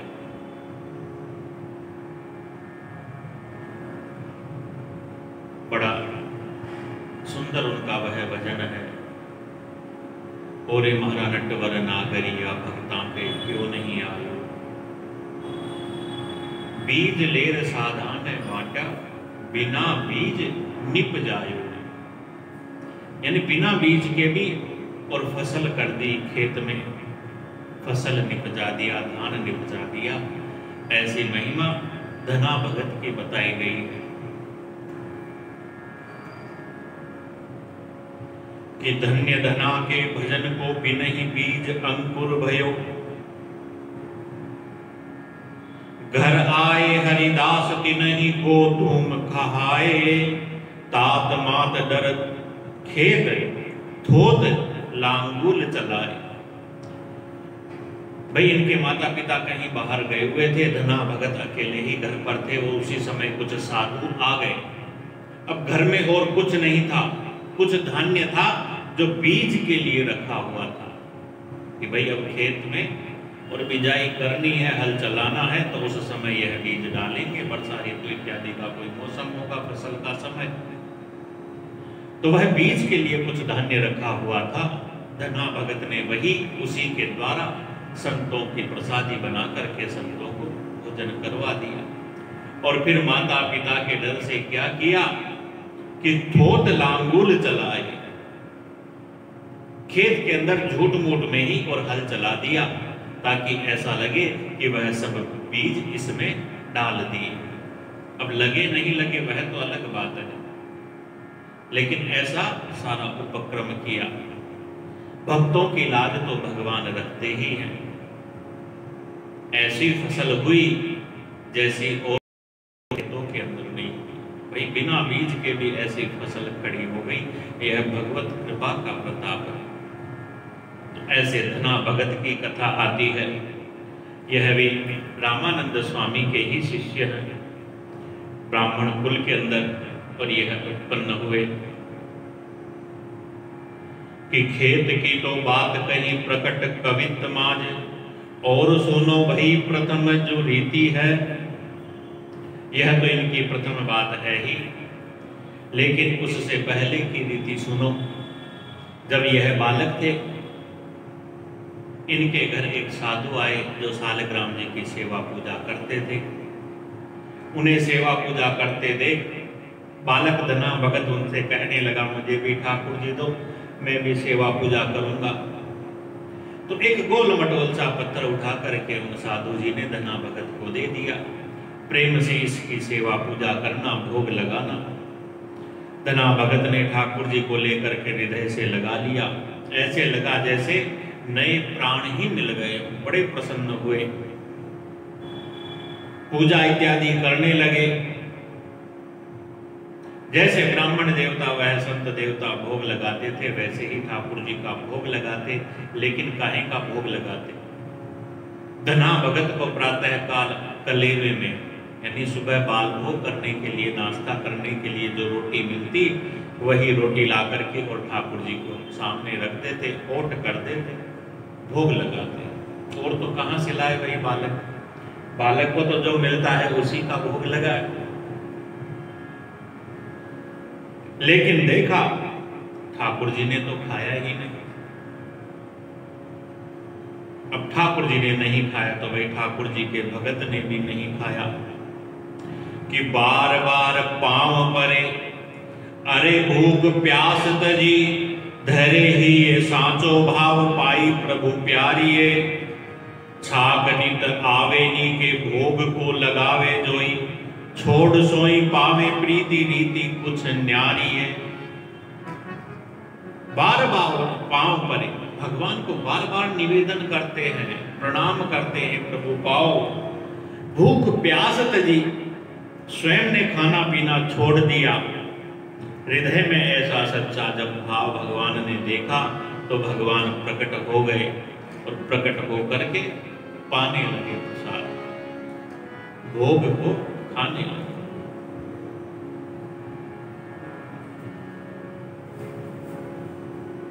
इसीलिए तो संतों ने कहा है ना, हरि व्यापक सर्वत्र समाना, प्रेम ते प्रकट होई नहीं जाना।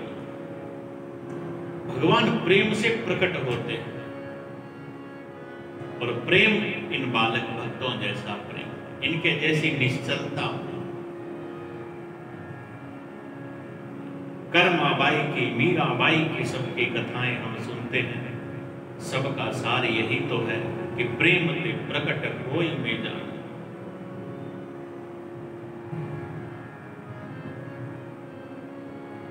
तो बालक भक्त का हट देख करके भगवान को आना ही पड़ा। यह हट ही तो इसका प्रेम था। अब तो नित्य ही प्रभु आकर के भोग लगाते, प्रभु जो छोड़ देते उतना ही प्रसाद और फिर स्वयं पाता। अरे प्रीति की रीत तो इस जगत से न्यारी ही है कि जाको को खाए ताको टहल बनाए करे, ल्यावत चराए गाय हरि उर धारिये। प्रीत की रीत इस जगत से अलग ही है।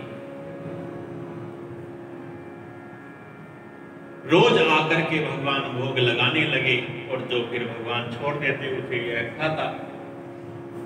एक दिन भगवान ने आकर के कहा इससे कि जाको को खाए ताकि टहल बनाए करे। अरे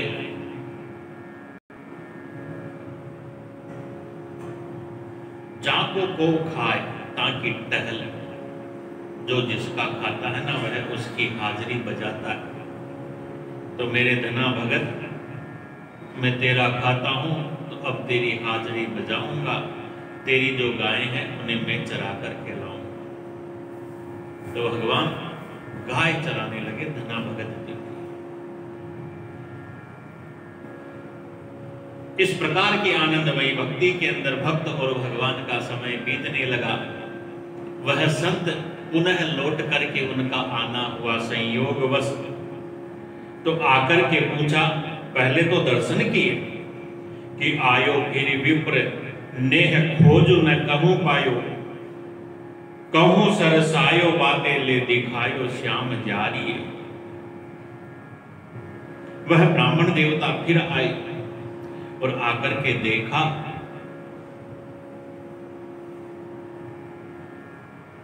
भगवान का दर्शन किया।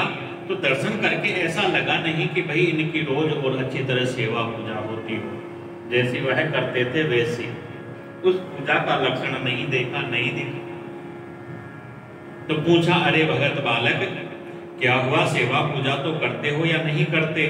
धना भगत जी ने तो सारी बातें बता दी। अरे स्वामी जी, आप बता करके गए, मैं सेवा पूजा करने लगा, लेकिन भगवान ने कई दिन तक तो कुछ खाया ही नहीं, इसलिए मैंने भी नहीं खाया। और फिर तो भगवान इस मूर्ति में से प्रकट हो गए। अब तो रोटी भी खाते हैं और गैया भी चरा करके लाते हैं, इसलिए इसकी पूजा मैं क्यों करूं?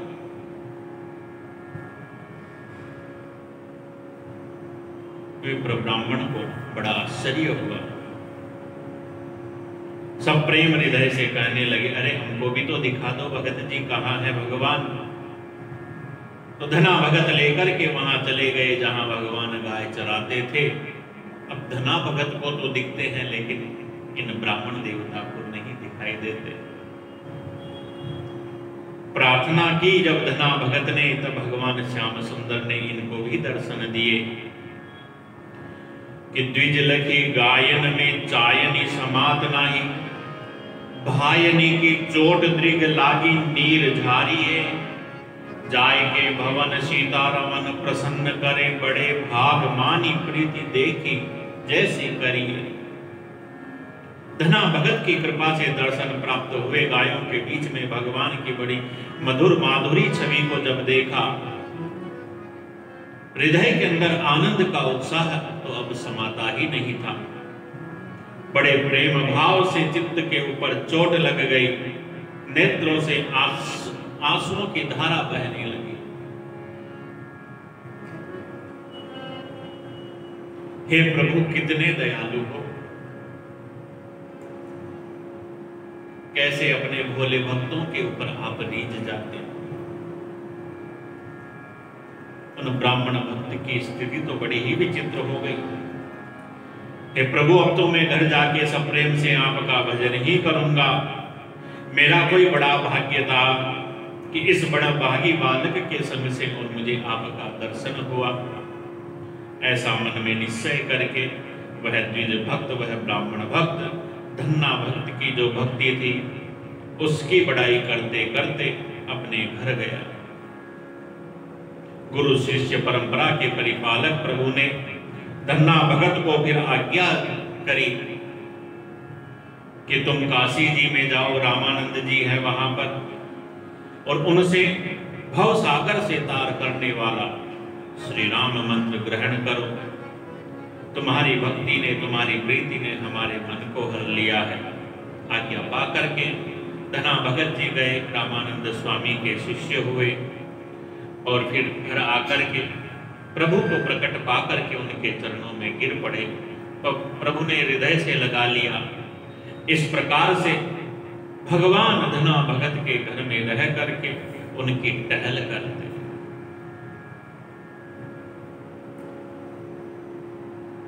केवल एक भक्त की नहीं, भगवान ने तो सभी भक्तों के काज सहारे हैं। नरसिंह मेहता के उस भजन के अंदर इन सब भक्तों का वर्णन आता है। बड़ा सुंदर वह पद, ठाकुर जी को उलाहना देने के लिए और नरसिंह मेहता ने वह पद गाया था। बड़ा दिव्य वह प्रसंग भी है। नरसिंह मेहता का भी चरित्र आगे इस वक्तमाल में आएगा। तो उनसे यह पहले भक्त हुए जिनका चरित्र उन्होंने फिर बाद में गाया, उस क्रम से और यह चल रहा है। पूर्वापर से थोड़ा बहुत क्रम हो जाता है। जैसे एक शिष्य परंपरा प्रारंभ हुई है तो वह परंपरा आगे तक चली जाती है, तो दूसरी शिष्य परंपरा फिर वापस पहले समय से प्रारंभ होती है। तो ऐसा थोड़ा समय का इसमें क्रम आगे पीछे भी हो जाता है। तो जैसे धना भगत के लिए और भगवान उनके कारज सारते हैं, ऐसे ही कि विदित बात जग जानिए, हरि भय सहायक सेन के। ऐसे ही भगवान के एक सेन भक्त हुए हैं, भगवान ने उनके कारज भी सारे। यह सेन भगत, जो सेन नाई हम जिनको बोलते हैं ना, तेल मालिश इत्यादि करने का और जो कार्य करते थे राजा के दरबार में, भगवान के बड़े भक्त थे।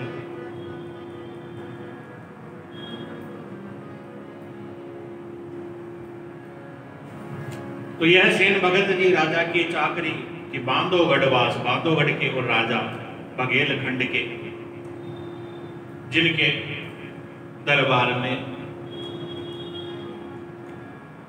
राजा की मालिश करने का काम करते थे। तो तेल मालिश इत्यादि हो जाए उसके बाद में राजा फिर स्नान इत्यादि करके फिर अपने दरबार में आकर के बैठते। वह समय का सारा ऐसा प्रबंधन रहता। तो तेल मालिश करने का समय हुआ, सेन भगत जी अपने घर से निकले। मार्ग में कुछ संतगण मिल गए। भाई संत मिल गए तो भक्त को और क्या चाहिए, सब कुछ भूल गए भक्त जी। तो संतों से चर्चा होने लगी, संतों को अपने घर लिवा लाए, संतों को सुंदर सीधा सामग्री दी, संतों ने भगवान का भोग बनाया, भगवान के प्रसादी करी, सत्संग कीर्तन सत्संग होने लगा। भगत जी का समय तो उसी में हुआ, लेकिन राजा जी का समय तो राजा जी का समय, और राजा जी तो भैया राजा जी, इसलिए भगवान को चिंता हुई। भगवान बने सेन भक्त, और वैसी ही और पेटी कंधे पे टांग करके पहुंच गए। जाकर के राजा की मालिश वालिश इत्यादि सब कर दी, किसी को कोई रहस्य पता नहीं चला। राजा जी फिर स्नान करके दरबार में विराज गए। जो नियमित उनका कार्य था संपादन होने लगा। इधर दोपहर तक संत इत्यादि सब राजभोग इत्यादि करके सत्संग करके, और फिर वहां से जब रवाना हुए तब सेन भगत जी को होश आया, तो उठाई अपनी पेटी और भगे। जाकर के देखा तो महाराज तो सभा में विद्यमान है। राजा जी ने पूछ लिया, फेरी कैसे आए, सुनी अति ही लजाए, कहे सदन पधारे संत भई यूं अबार है। आवन न पायो वाही सेवा अरुझायो, राजा दोरी सिर नायो, देखी महिमा अपार है। राजा ने जब सेन भक्त को देखा तो पूछा, भाई फेरी कैसे आए, अरे दोबारा कैसे आए? तो सेन भक्त कहते हैं, सदन पधारे संत भई यूं अबार है। कुछ संत आ गए थे, इस कारण देरी हो गई। आवन न पायो माही सेवा अरुझायो, उन्हीं की सेवा में लग गया इसलिए आ नहीं पाया। राजा ने जब ऐसा सुना तो भाई भक्त जी को तो जानते थे, सेन भक्त है, भगवान का बड़ा भक्त है, तो यह नहीं आया तो कौन आया था फिर? था तो इसके जैसा ही। तब राजा भगवान के उस सुखद आनंदमय परमानंदमय स्पर्श की अनुभूति करके बड़ा ही अभिभूत हुआ और दोरी सिर नायो देखी महिमा अपार है। राजा आकर के सेन भक्त जी के चरणों में शीश नवाने लग गया, भक्ति की महिमा को देखा है। अरे इन भक्त जी की महिमा अपार है। राजा का हृदय तो प्रेममय भक्तिमय हो गया। सेन भक्त जी का दास्य भाव मन में दृढ़ धारण करके इन्हीं का शिष्य बन के भक्ति रस का पान करके और फिर राजा ने भी अपना उद्धार कर लिया। इस प्रकार से भगवान ने अपने भक्तों के कार्य सारे हैं। इसी परंपरा में सुखानंद जी महाराज का वर्णन आता है सुख सागर की छाप के नाम से, और इन्हें जाना भी जाता है सुख सागर की छाप के नाम से। कि जैसे हम लोग मीराबाई के भक्त गाते हैं, सुनते हैं, तो मीराबाई के भजनों में आता है कि मीरा के प्रभु गिरधर नागर, यह गिरधर नागर की छाप है उनके भजनों के अंदर। तो ऐसे ही यह सुखानंद जी जो महाराज हुए, इनके पदों के अंदर, इनकी वाणी के अंदर सुख सागर यह छाप बताई गई। यह मध्यकालीन समय के सब भक्त हुए हैं और उस समय यह सब परंपरा प्रारंभ हुई थी। उससे पहले का साहित्य तो वैदिक संस्कृत साहित्य है, लेकिन लौकिक भाषाओं में, क्षेत्रीय भाषाओं में यह सब साहित्य उसी समय प्रारंभ हुआ। तो क्षेत्रीय भाषाओं में, लौकिक भाषाओं में पद, दोहे, छंद, सवैया इत्यादि की रचना और उस समय के यह भक्त लोग करते थे। तो सुखानंद जी महाराज की छाप सुख सागर के नाम से है।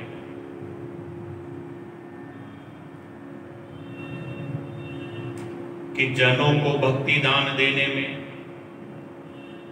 यह बड़े निपुण थे। सुख सागर वास्तव में सुख के ही सागर थे।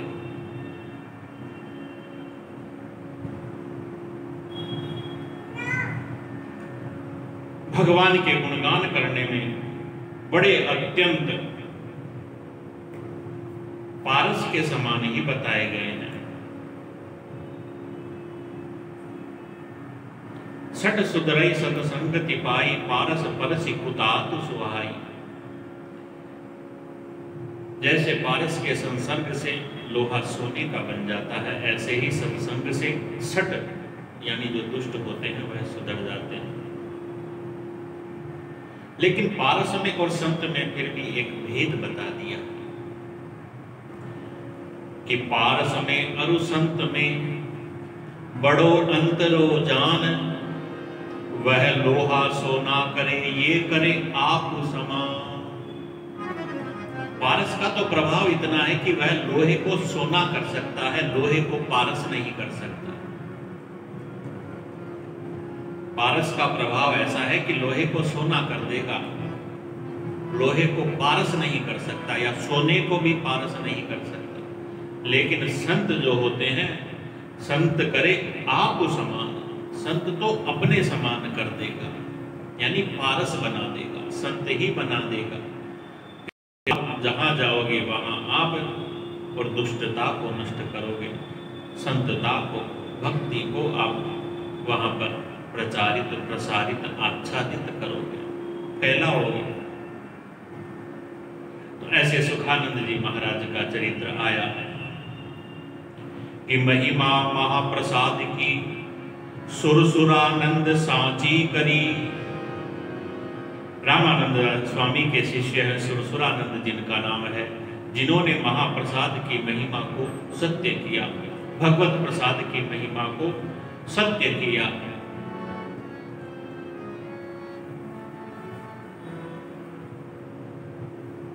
वैष्णव द्रोही एक नीच व्यक्ति था, जिसने इन संतों के धर्म को भ्रष्ट करने के लिए अभक्ष्य पदार्थों को ही भगवान का प्रसाद कह करके और इनको दे दिया।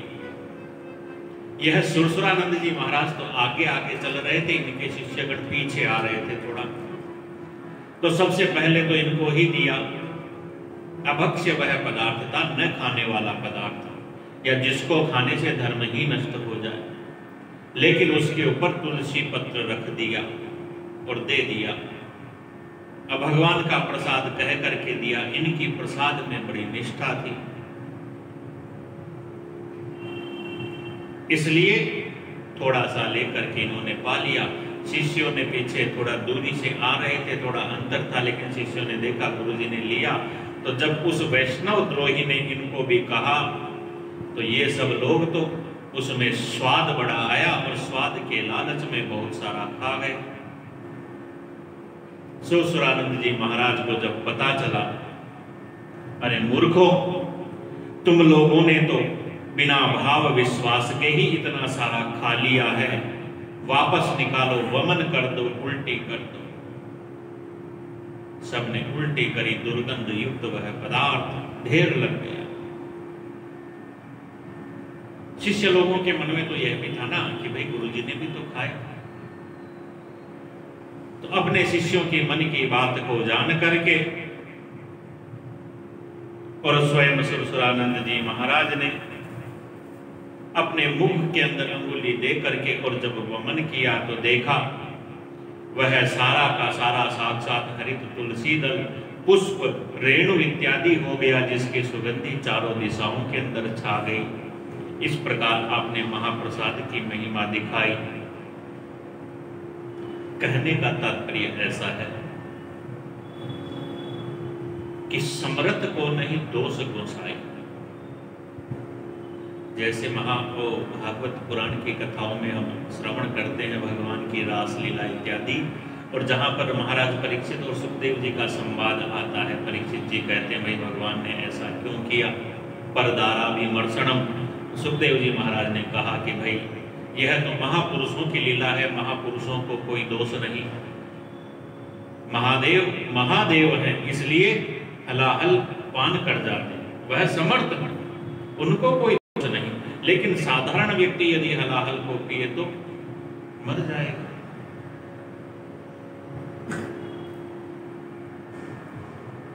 अग्नि को आप हाथ लगाओ, आप जल जाओगे, लेकिन भगवान ने तो दो दो बार अग्नि का पान कर लिया। तो इन शिष्यों ने तो स्वाद के लालच में बहुत सारा खाया। प्रसाद की महिमा के एक दो प्रसंग पहले भी आए, अब भी आए हैं। यह कथाएं हैं, जिस समय की यह कथाएं हैं उस समय के अनुसार इतना वर्णन हुआ। कहते हैं तब तो कलयुग का इतना प्रभाव भी नहीं था, अब तो कलयुग का प्रभाव और ज्यादा भी हो गया। तो इन सब बातों से आप सावधान रहो। विद्वान लोग तो ऐसा भी वर्णन करते हैं कि भाई हमारी जो परंपरा है, हमारी जो संस्कृति है, इस संस्कृति के अंदर अतिथि सेवा को सबसे बड़ा धर्म बताया है। अतिथि देवो भव है। लेकिन कुछ विद्वान लोग कहते हैं कि यही अतिथि धर्म ऐसा था कि जिसके कारण सीता हरण हुआ। धर्म की रक्षा करे या अपनी रक्षा करे।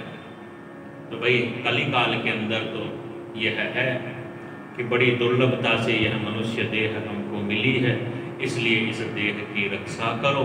यह देह ही धर्म का साधन है। शरीर माध्यम खलु धर्म साधन। यदि शरीर सुरक्षित है तो धर्म का साधन और कर ले।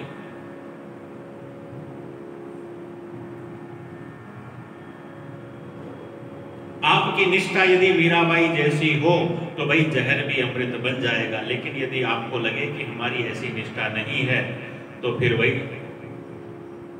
अपनी जीभ के स्वाद के लिए हर वस्तु को प्रसाद का नाम दे करके आप खाना बंद कर दो।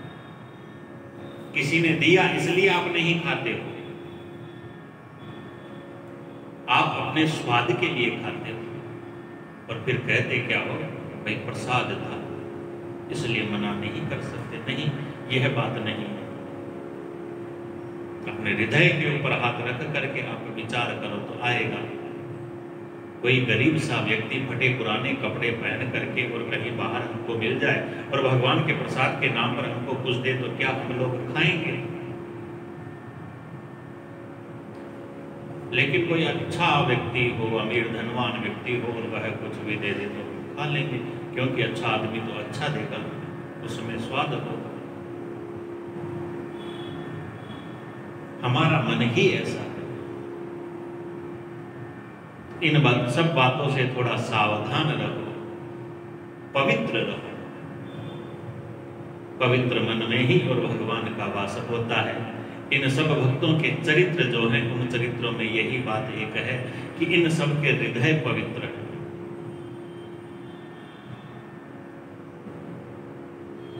हृदय पवित्र कैसे रहेगा भाई? हृदय तो पवित्र रखने का एक ही साधन है, सरल सा साधन है। अपने हृदय को भगवान के रंग में रंग लो, क्योंकि भगवान का रंग कैसा है आप जानते हो, सांवला रंग है। और इस श्याम रंग के ऊपर फिर कोई दूसरा रंग चढ़ नहीं सकेगा, और दूसरे रंग हो तो उन रंगों पे दूसरा रंग लग जाएगा, लेकिन यह श्याम रंग ऐसा है कि इस रंग के ऊपर तो कोई दूसरा रंग चढ़ ही नहीं सकता। तो इस प्रकार से इन भक्तों के यह सब उत्तम चरित्र हैं। सुरसुरानंद जी महाराज, जिनकी धर्म पत्नी का नाम सुरसरी जी बताया है, उनका भी चरित्र है। नरहरियानंद जी महाराज हैं। आगे फिर और भी उत्तम भक्तों की कथा है। और फिर कलयुग के अंदर जिनका नाम, या कीर्तन भक्ति में जिनका नाम सर्वप्रथम लिया जाता है, कृष्ण चैतन्य महाप्रभु नित्यानंद स्वामी, उनका भी चरित्र आता है। नित्यानंद स्वामी जिनको निताई नाम से और कृष्ण चैतन्य महाप्रभु को गौर नाम से, इसलिए गौड़ीय संप्रदाय वाले कहते हैं ना, निताई गौर हरि बोल, ऐसा, तो उनका चरित्र भी है। और फिर उसके बाद में निम्बार्क संप्रदाय के भी कुछ आचार्यों का चरित्र आता है, जिनकी महिमा बड़ी अनंत है। आगे प्रसंग के अनुसार वह अवलोकन करेंगे। भगवान के मंगलमय चरणारविंदों में सबके मंगल कामना के लिए इस मंगलमय प्रसंग को समर्पित करते हुए, भगवत नाम का कीर्तन करते हुए विराम करते हैं। बोलिए भक्तवत्सल भगवान की।